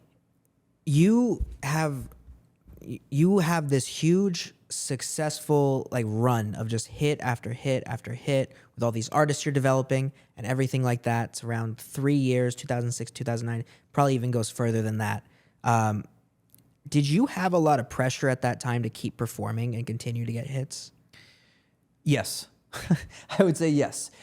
I have always felt that kind of pressure. I know people who, in a way, I envy the peace that they have, which is kind of like they're just kind of like, hey, take it as it comes. If and when it doesn't come, that's cool too. For me, I'm a workaholic.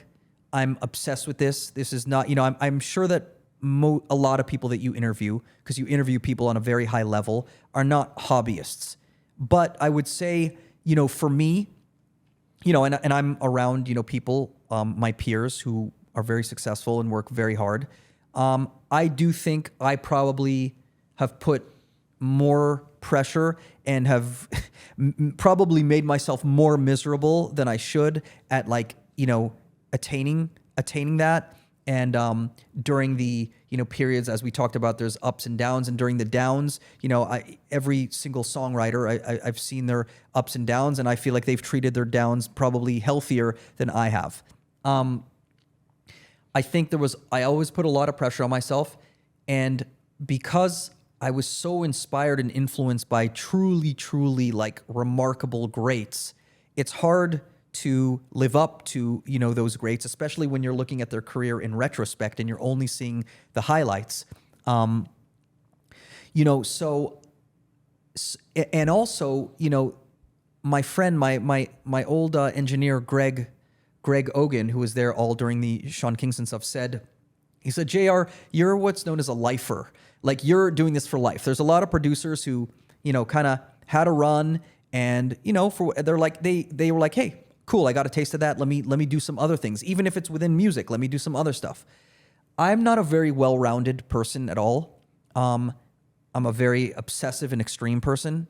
That rears itself in a lot of different ways in my personality. As an example, I had 0 tattoos until a few years ago, and I thought I never would. And then when I got one, within 5 months, I was covered.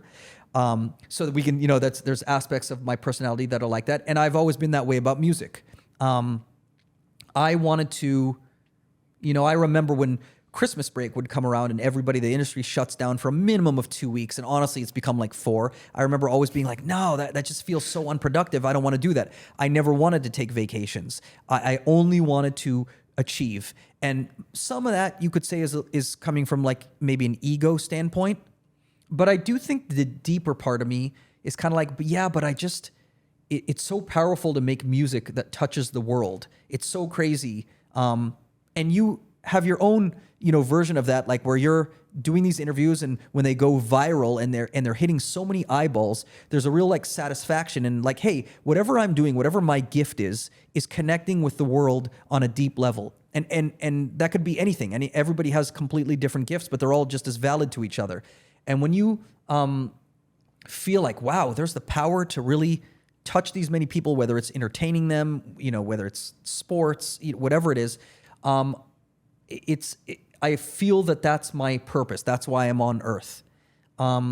So when there were periods where it was kind of like, hey, things are kind of slow, like that mini 6-month period between, Sean's album and that. And then I've had other periods, after that run, like I forget when it was, maybe in 2012. And then it was a little bit of time until I kind of reinvented myself and had a whole rock run with, Fall Out Boy and Panic at the Disco and all these kind of things. Those periods were, like not fun. They were, it's, But you were always working during those times. And yes, I was always working. And that's a blessing to have people want to get back in the studio with you. And I probably should be appreciating those blessings more. But at the time, it's kind of like you always compare something to what came before. So for instance, when I started out and had nothing, not one placement, not anything, when it was all uphill, I was very appreciative to have album cuts, right? They weren't hits, but they were album cuts. It's like, whoa, I have songs on 50 Cent's album and Rick Ross's album and this person's album. And even though they weren't hits, it didn't hurt so bad. But then once I got hit after hit after hit in a run like that, then when it was like, okay, I'm working, but some of these songs are just album cuts. They didn't choose my song to be the single. That felt very painful for me. Or for instance, and this happened to me with a lot of my artists, like on their first album, I was producing the entire thing pretty much by myself. On their second album, when they wanted to get in with other producers or maybe get in with totally other producers, even though they're still signed to my label, and now I see how, hey, that's still, like Rick Rubin, he was one of the founders of Def Jam. Technically speaking, I mean, he hasn't produced for anything for Def Jam in years. Technically speaking, anything comes out of Def Jam is a lineage to him. But when those artists didn't necessarily want to work only with me in the studio, that was a real ego blow to me. It was kind of like, we just changed each other's lives. We just made music that hit the world. Why wouldn't you get back in with me? And I saw there's other producers and artists that did get that kind of loyalty. OVO 40 and Drake, they stayed, doing everything together, or there's more recent examples. Although I did hear back in the day you thought, Quincy Jones and Michael Jackson were like this, but even Quincy was like, no, Michael started getting an ego and he wanted to work with other people. So I think, I know Lady Gaga, after she had her run with Red One, wanted to work with other people. So there are a lot of people that experience that. But, to answer your question about pressure, yes, even though I was always busy, I never took a day off. I was always in with A-level artists and A-level songwriters, which truly is a blessing, especially to have done it as long as I have.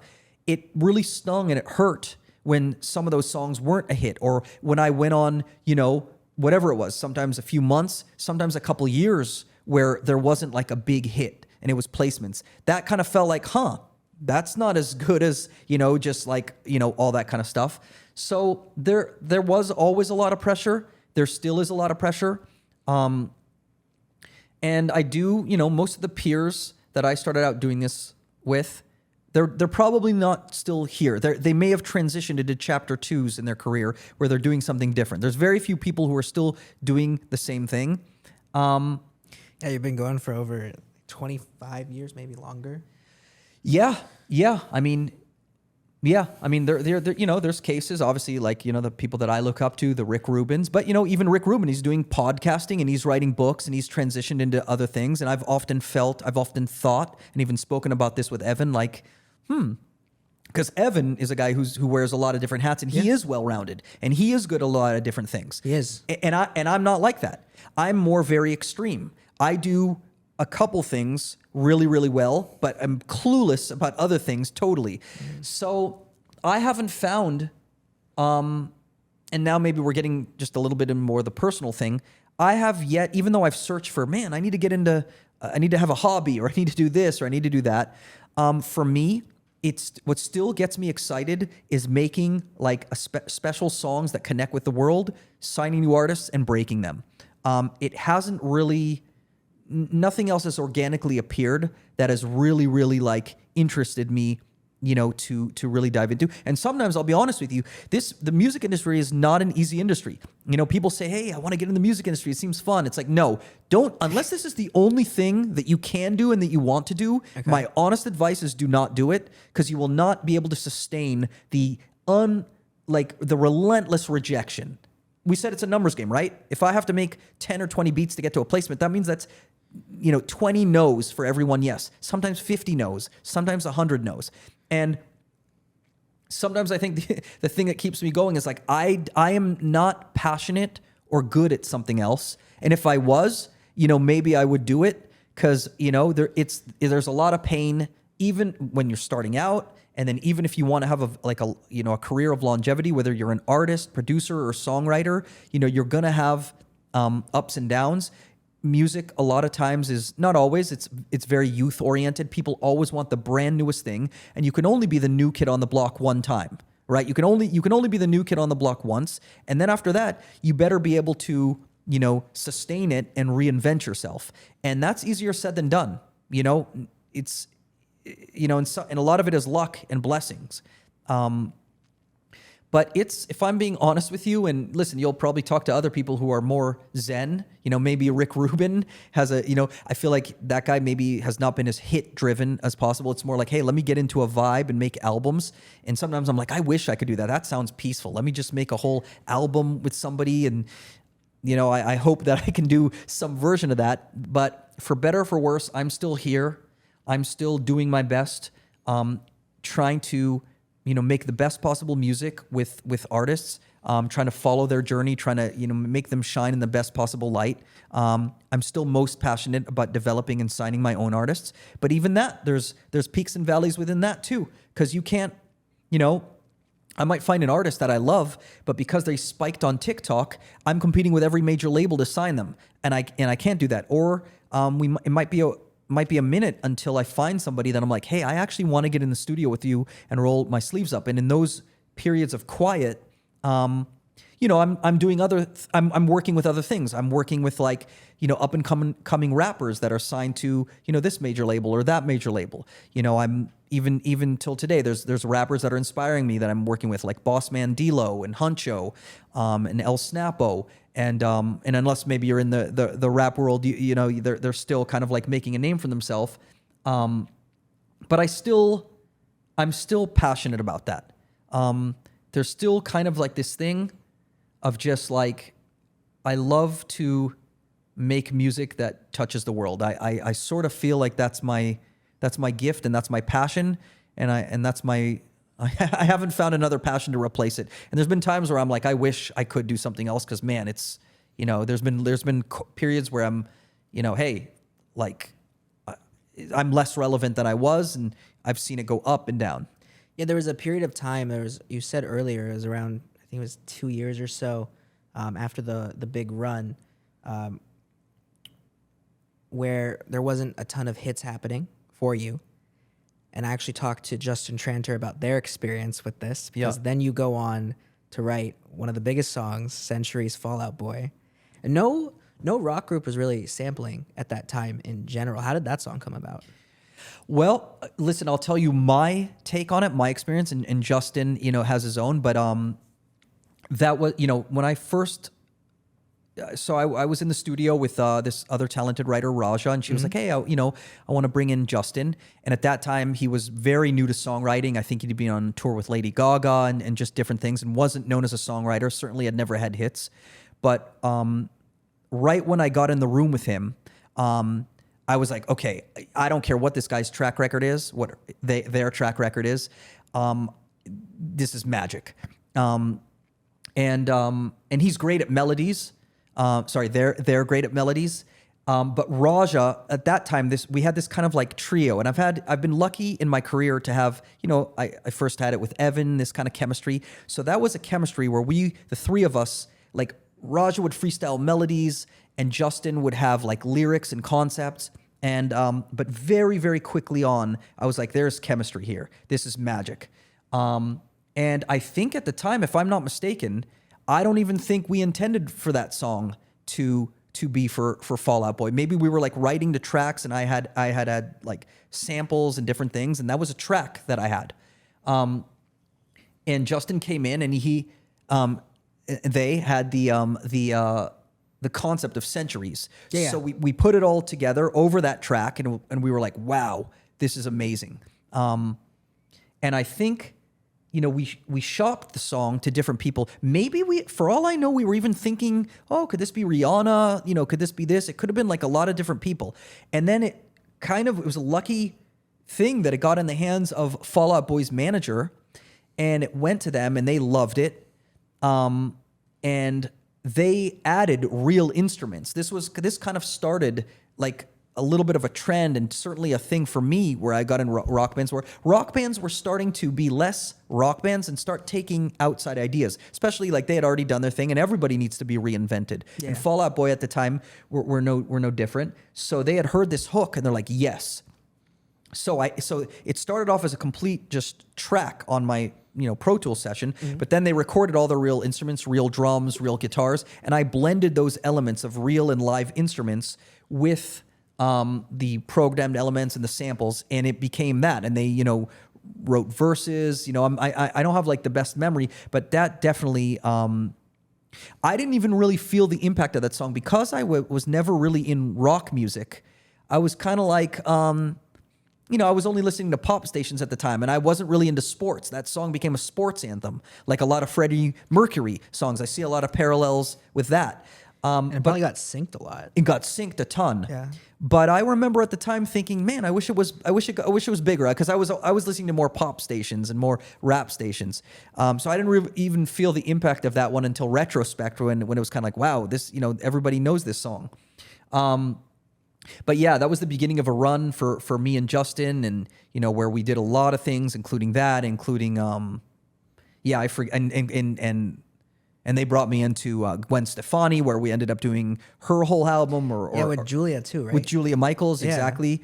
You know, because Justin Justin also had his kind of clicks. He had, like, there was the thing with Julia, and then our thing was first with Raja, and then Justin brought me in with Julia, and then so I had worked with Julia different times, and Julia was brought in by Keith Urban for the song I did for him, that's cool. Coming Home. He was the one who suggested to bring her in. So yeah, I mean, everyone sort of knows each other. It's a very small game. But then Centuries really did kind of reignite kind of a new run, and it helped. And it's not even like I set out to be like, hey, I want to be a rock producer, but because that worked so well there, then there was a lot of I think there was Panic at the Disco, Weezer. It was a whole like rock run that I went on that I never intended on going, just because it's sort of like, that's how that song came about. At least that's my recollection of it. Justin may have a different like take on it, but I do remember making the song in the room, and it was amazingly fun. And Justin's definitely one of my favorite writers to work with till this day. I mean, Justin's incredible. Yeah. Yeah, you said earlier you've worked with so many rock groups, one of them being one of the most iconic bands, as well as one of the most iconic singers ever, Linkin Park and Chester. You went on. Yeah. Oh, yeah. I forgot. Yeah. Thank you for bringing that up. So yeah, Linkin Park. Yeah, I'm trying to remember. I mean, definitely was in the studio with Linkin Park. Probably would bring in sketch ideas. Yeah. And Linkin Park, I think, up until that point, they had never. Well, they worked. I mean, obviously, because Mike Shinoda is a producer himself.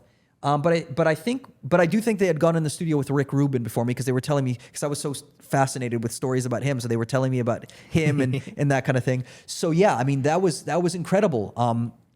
Totally different type of artist to work with, because they're a band. Within the band, there's a producer who makes beats and samples and that kind of stuff. It's not even like, so that was a very collaborative process. I'm trying to remember who I even did that with. I think Ilse was one of the writers, who's a great writer.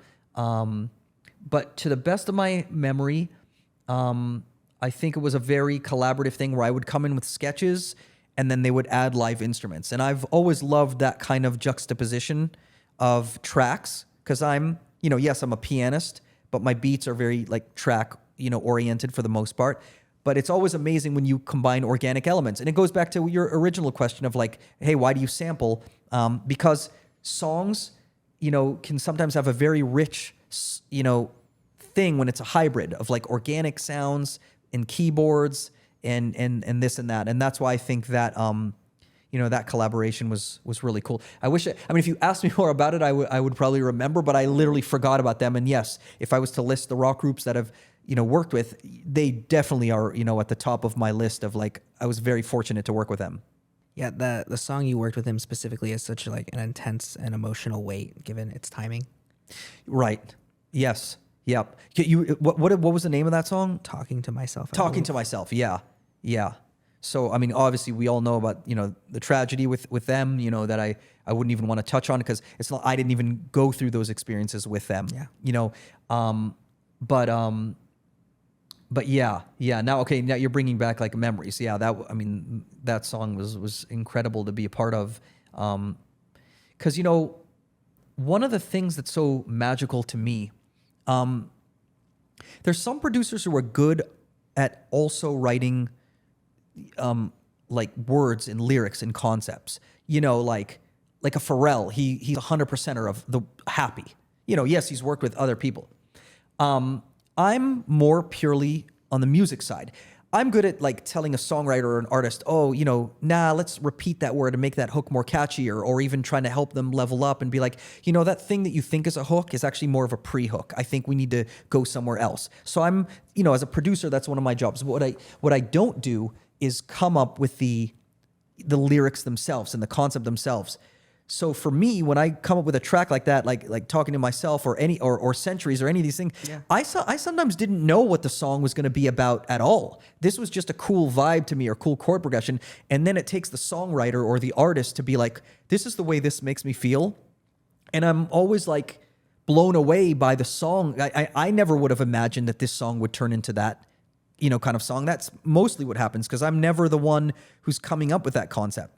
Unless I choose a specific sample where it's a vocal sample, where it's kind of saying, it's giving the person a guideline as to what the song is about. But short of that, people will take a song and run in a lot of different ways with it. And that's always like an amazing thing for me is like how the song turned out. Never in a million years would I have thought it would turn out about that.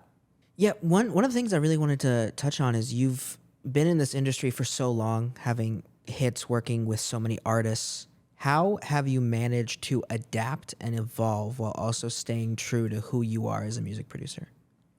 Great question. And also working in so many genres too. I appreciate that. No, that's a great question. Well, I think I've been able to adapt and evolve. It starts with the desire to want to. I've seen some producers where, and I was guilty of this like for short periods of time where they kind of, hey, this sound is working, and so they keep doing that same thing, and then but music is changing and they're not changing with it. Or sometimes it comes out of ego, like, hey, I'm so and so, I'm going to keep doing me, and everyone's going to have to shape around me. And that's how you become a dinosaur. That's because the world is constantly changing. So you have to have the humility to be like, hey, I might have caught a vibe and had this run on radio for this period of time, doing what was natural to me. But like anything, that gets played out and music changes and there's constantly new things coming in. So you have to listen to new music. I've always said that there's two ends of the extreme. There's being that dinosaur where you're so stubborn and you're so like, nope, I'm doing it this way. They better follow me. And then you get left in the dust. Yeah. The other end of the extreme, though, is when hey, that sound is hot. I'm going to chase that sound. Hey, that producer's doing that. Let me copy his drums. Let me do that. So the other end of the extreme is where you imitate what's already working, and then you become a watered down version of that. And it's very difficult to balance those two worlds. You have to, as you just pointed out, have that delicate balance of, you're constantly like, hey, let me listen to what's out. Let me be influenced by that. Let me know what people are connecting to.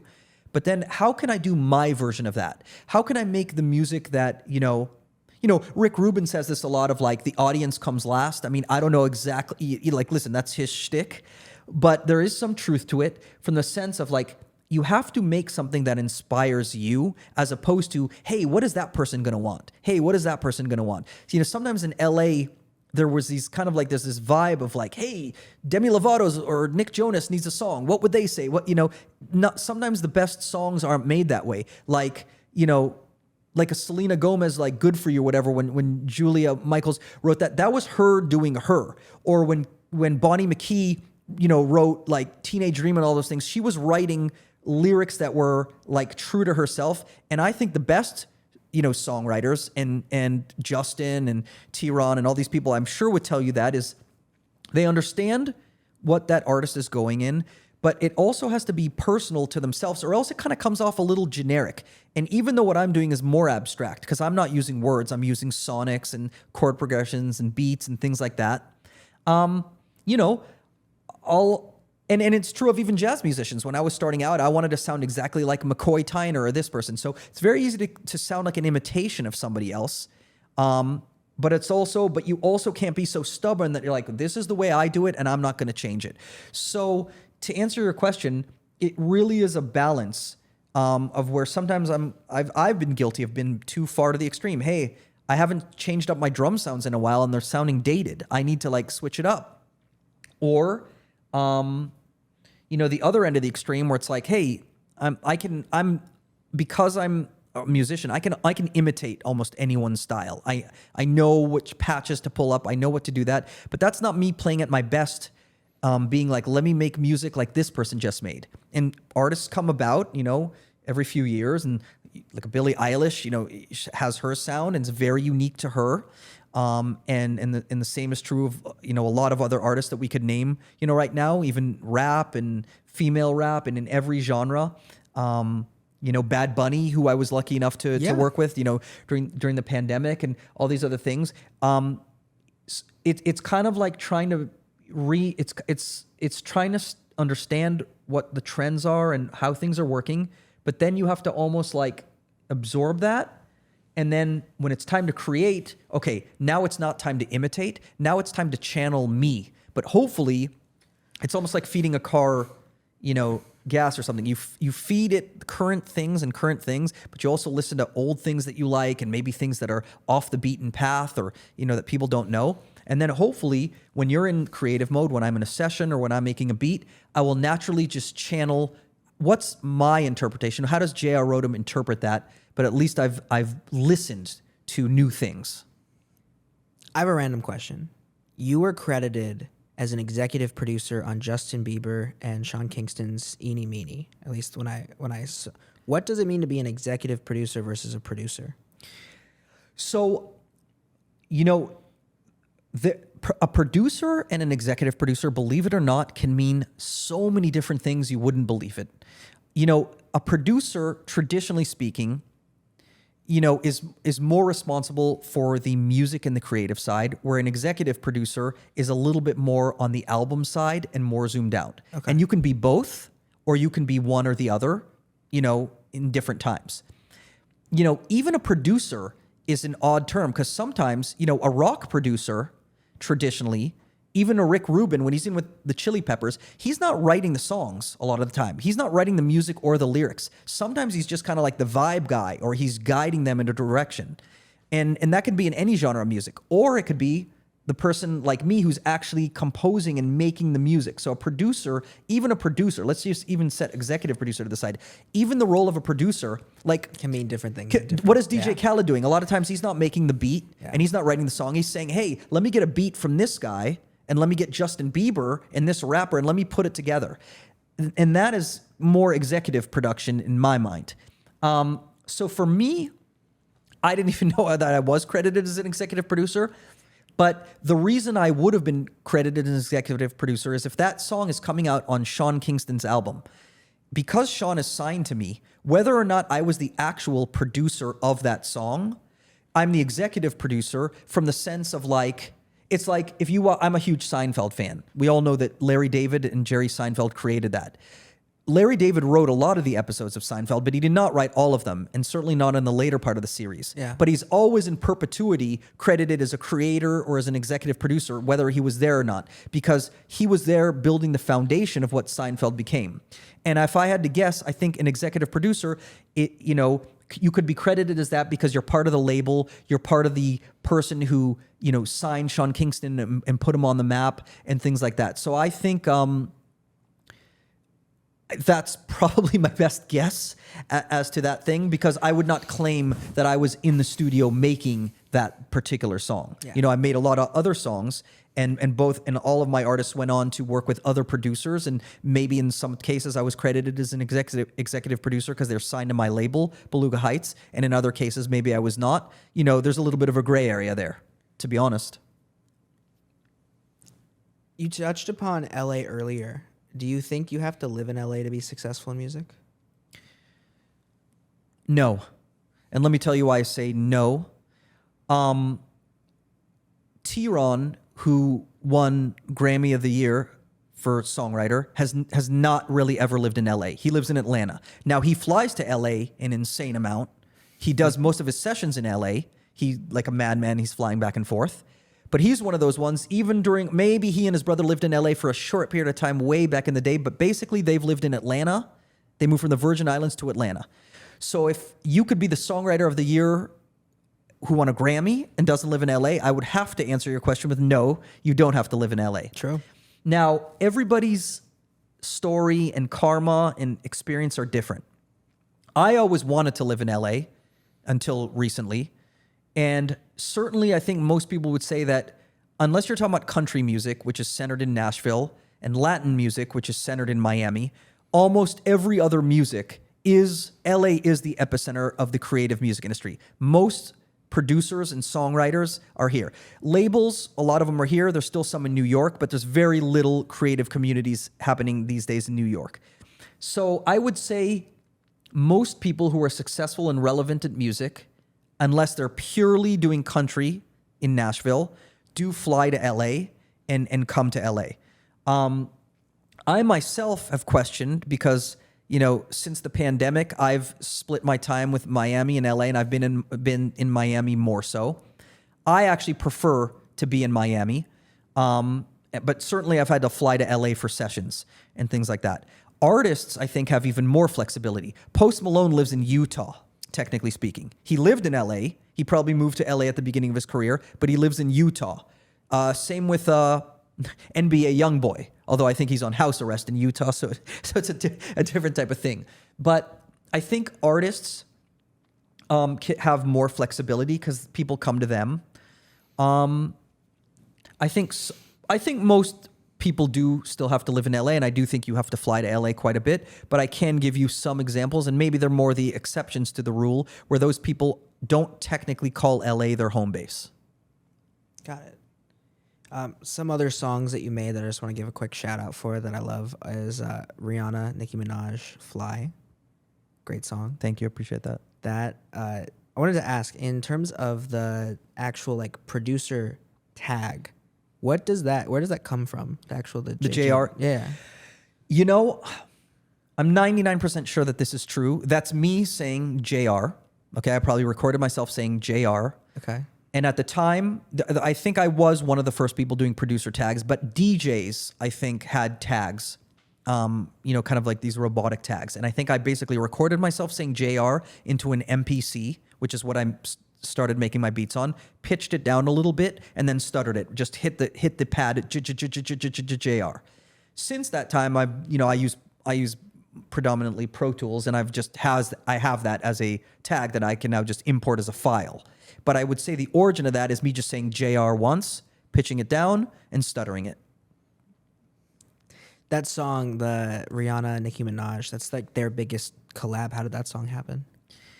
That was one of those ones where, again, I probably, I made the beat.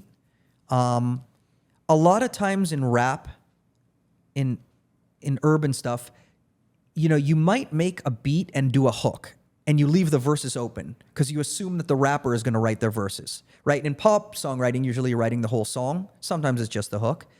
But in a lot of rap stuff, there was a whole era where you wanted to pitch. You have a much higher chance of getting the song placed when there's a hook on there as opposed to just a beat. So I would work with different writers who would write hooks to these beats. And I believe, if I recall, I think I had a songwriter collaborator named Will Jordan, who I think is credited on there. He wrote a hook to that. I did a lot of stuff with Nicki. We had a song called Dominoes. We had, I'm trying to remember. I definitely have done a few songs with her. And I remember I brought that song to her in the studio here in LA. She was like, I want that. And it was not Rihanna singing it. It was Will Jordan. It was actually a male vocal singing it. But she was like, yeah, that's mine. I'm taking that, along with a couple other records. And then, to her credit, she was the one who probably, through her sources, was like, hey, I want to get Rihanna to sing this hook, to re-sing this hook. So, I'm giving you very honest stories because there's some people in the industry who be like, oh, me, Nicki, and Rihanna were all vibing and it all came about like that. But a lot of times the inception of a song is done very in stages and very disjointed like that. So it was like I made a beat. I worked with a great songwriter who wrote the hook, not unlike Centuries. And then I gave it to Nicki Minaj. She wrote her verses. She killed it. And she was like, hey, I'm making this song an event. Who's bigger to sing this song than Rihanna? And she had Rihanna sing the hook.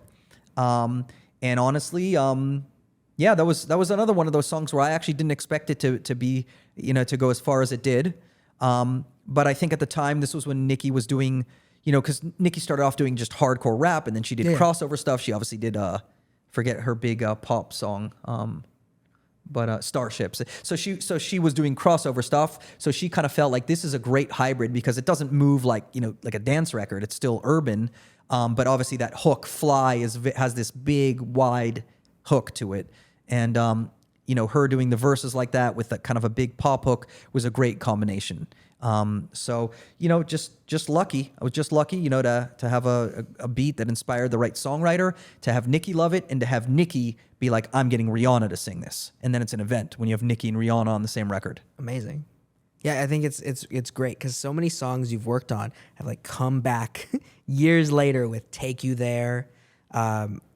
Replay had a resurgence. What You Say had a resurgence. There's so many songs. But one of the ones that really stood out to me was a song you did, I think it was in 2016 with Charlie Puth, Yeah. Dangerously. Yes. Was recently covered by a very talented singer from South Korea, Aeon, from Baby Monster, did an incredible cover of the song, which made the song go huge across the world. And then that song got an award, Song of the Year International Pop Award at the 2024 Circle Chart Music Awards, almost 10 years after it came out. See, I didn't even know this. Like, I need somebody probably telling me about this stuff, but I really didn't know it because, look, when you're the creator of something, and it's funny, I'm a huge fan of Curb Your Enthusiasm, and a lot of actors don't see their huge movies, or they're like, we've watched it. I've watched every episode 10 times, and the people who actually created, they're like, yeah, I haven't seen it since it came out. I'm sort of like that. I don't like to listen to my own stuff. All I can hear are the imperfections. I cannot listen to my own music. I work on it. I listen to it a million times over when I'm doing it, getting every sound right. But then once it comes out, I cannot listen to it when it's out, and I never go back and listen to it at all. It's painful to me.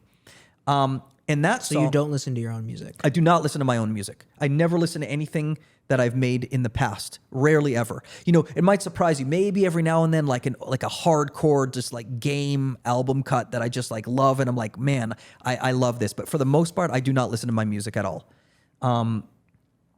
And yeah, I just hear all the flaws, and I'm like, oh, that sounds outdated to me. I just can't listen to it.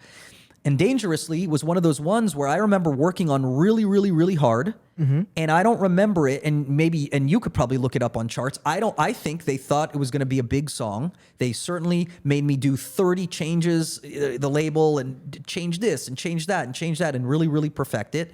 And I think it came out and either it flopped or did mid, or they moved on to another single. Like, I don't remember it as an era of like, man, people really connected with that. So my recollection is I loved the song. Felt like one of those kind of like timeless kind of things. Definitely not a sample, but that didn't connect with people for whatever reason. I think, Charlie has since had way bigger hits than that. Maybe it was a complete flop. I don't know, but I don't remember it as being a hit at all. And I didn't even know the story you just said. So I just thought that one kind of fell by the wayside. And it's kind of like a lot of times I'm telling people, hey, yeah, I did work with Charlie Puth. They might not know that because the song wasn't a mega hit.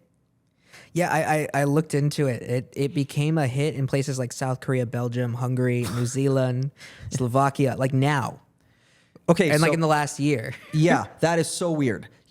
It's so weird sometimes how music works, where some songs, especially these days, everyone's talking about them for a week or two, and in the streaming age, they disappear. And then you have a song like Sweater Weather that has been on the charts for like 10, 15 years. My brother told me, I'm not even... That's crazy. Yeah. So I don't know why certain songs have staying power, but I guess it's like movies, right? There's some movies that are like cult classics that came out, flopped at the box office, and just gained a following later. Maybe songs have that same thing. But I'm happy to hear that other people like Dangerously, because, listen, if it's not a big hit here in America where I am, then I wouldn't know it. And I don't really look at charts. So I would only be able to know numerically and cerebrally that it's connecting. And I don't really... I also don't like to look at, charts and everything. That also kind of stresses me out, because best case scenario, wow, it's a number one. I remember, with some of my old songs where they were number ones, I'm like, okay, then once it's a number one, you think you're just like jumping up and down, but then it's like, yeah, but how many weeks did it stay number one? Oh, that song was number one for way longer than mine. And you get into this horrible ego comparison thing, which really is a very bad trap to fall into, that I'm very guilty of, that I try not to. So believe it or not, for me, I try not to look at charts. I try not to look at credits. I try to enjoy music from, the most pure standpoint that I can. Yeah. But hey, that's cool. I'm glad people are enjoying Dangerously. I didn't know anyone knew that song. Your song with Leona Lewis was a big standout. I talked to Evan about this, that was one of the first songs that connected with people that wasn't sampled. Is that right? It could be. Listen, Evan is a better historian than I am. So if Evan said it, I tend to think he could be right. I do think I had a lot of songs that were not samples. I'm trying to think if I had a lot of hits that were not samples. I'll tell you what I agree with that is either close enough to what Evan said or not. And, he can, after he sees this interview, me and him can go out to dinner and he can say, hey, why are you shading me? I think what that song did, not a lot of people knew that I am a pianist. I am a classical and jazz pianist. And I'm not saying that piano is like, wow, it's Mozart. Like, it's not that it's a virtuoso kind of thing.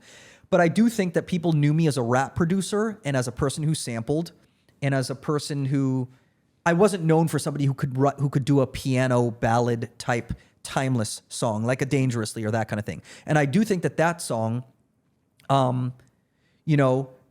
really did reinvent me, or at least made other people who might have seen me in a certain box see me in a different light. So I do agree with Evan on that.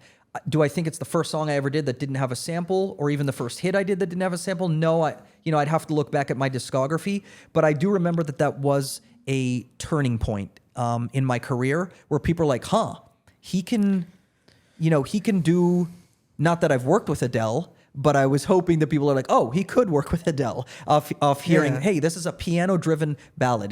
And that song, that song was a crazy story too, because Leona Lewis was off of X Factor, I think. And that was Simon Cowell and L.A. Reid, a British guy and an American guy. And I had to do so many different versions of that song to please them. Like they were in this battle of well, on British radio, they don't want the snare to hit so hard. So JR, can you make a version, that's a little softer? And L.A. Reid is like, well, here in America, we want the drums to hit. So I was kind of like a little bit of a circus seal, like making different versions of that song. And honestly, another song that I was like, I like this song. This does not sound like a hit to me. I was very surprised that they chose it to be Leona's second single. I like edgy music lyrically. Yeah. I like when music swears and or just says something. I don't I just like edginess in lyrics. A super awesome song that you did was "Runaway Love." Which one? Ludacris. I honestly don't even remember. They're kind of like a blur in my head. I'm very passionate about rap. So there's a lot of songs that were not necessarily hits that honestly are probably some of the only songs I'll go back and listen to, like The Game stuff. Yeah. Chameleonaire, which you just mentioned, Rick Ross for sure. And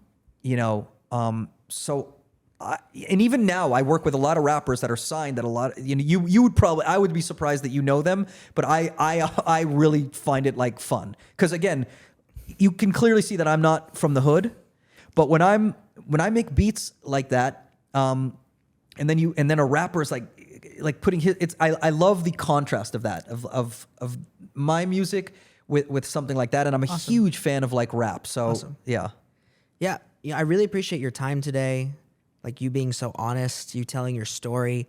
It sounds like our camera batteries are going to die soon, but, as a final thing, because you've been so honest, what is a piece of advice you have for anyone out there who wants to get into music, get into a creative field, do this professionally? My best advice for somebody who wants to do this is I think you need to work relentlessly hard, but I think you need to do it from a place of fun. So, you need to have faith. I think you need to be a positive person, although there's some, very successful people who are going to jail who did very horrible things. But I think my best advice is to have faith, visualize what you want, but work very, very hard towards it. And you have to see past the rejection. If you're really, really passionate about it, you can't just go off the instant gratification. You have to keep doing it and doing it and doing it. And because you never know where your lucky break is going to come from. Incredible. I would love to chat with you for hours because I'm sure you have so many stories, so much advice, so much truth to give. And I really appreciate your time today. Really appreciate going over your story. Hopefully many more conversations to come. But until then, thank you so much for being a part of this. Oh man. Thank you very much. Thank you for having me. I'm a fan of yours too. You're clearly doing something right. Your stuff is connecting. So I appreciate even the platform. And yeah, hopefully one day we can do a part 2. Yes, because there's so much more to go over Yeah, one day. there's a lot more, and hopefully there'll be newer songs by that time to Yeah. discuss and different things like that. But thank you very much for having me. I appreciate it. 100%. Thank you so much for checking out Behind the Wall. Check out all of JR's music in the description below. We're going to put it there. And hopefully, until the next time, thank you. And we're out.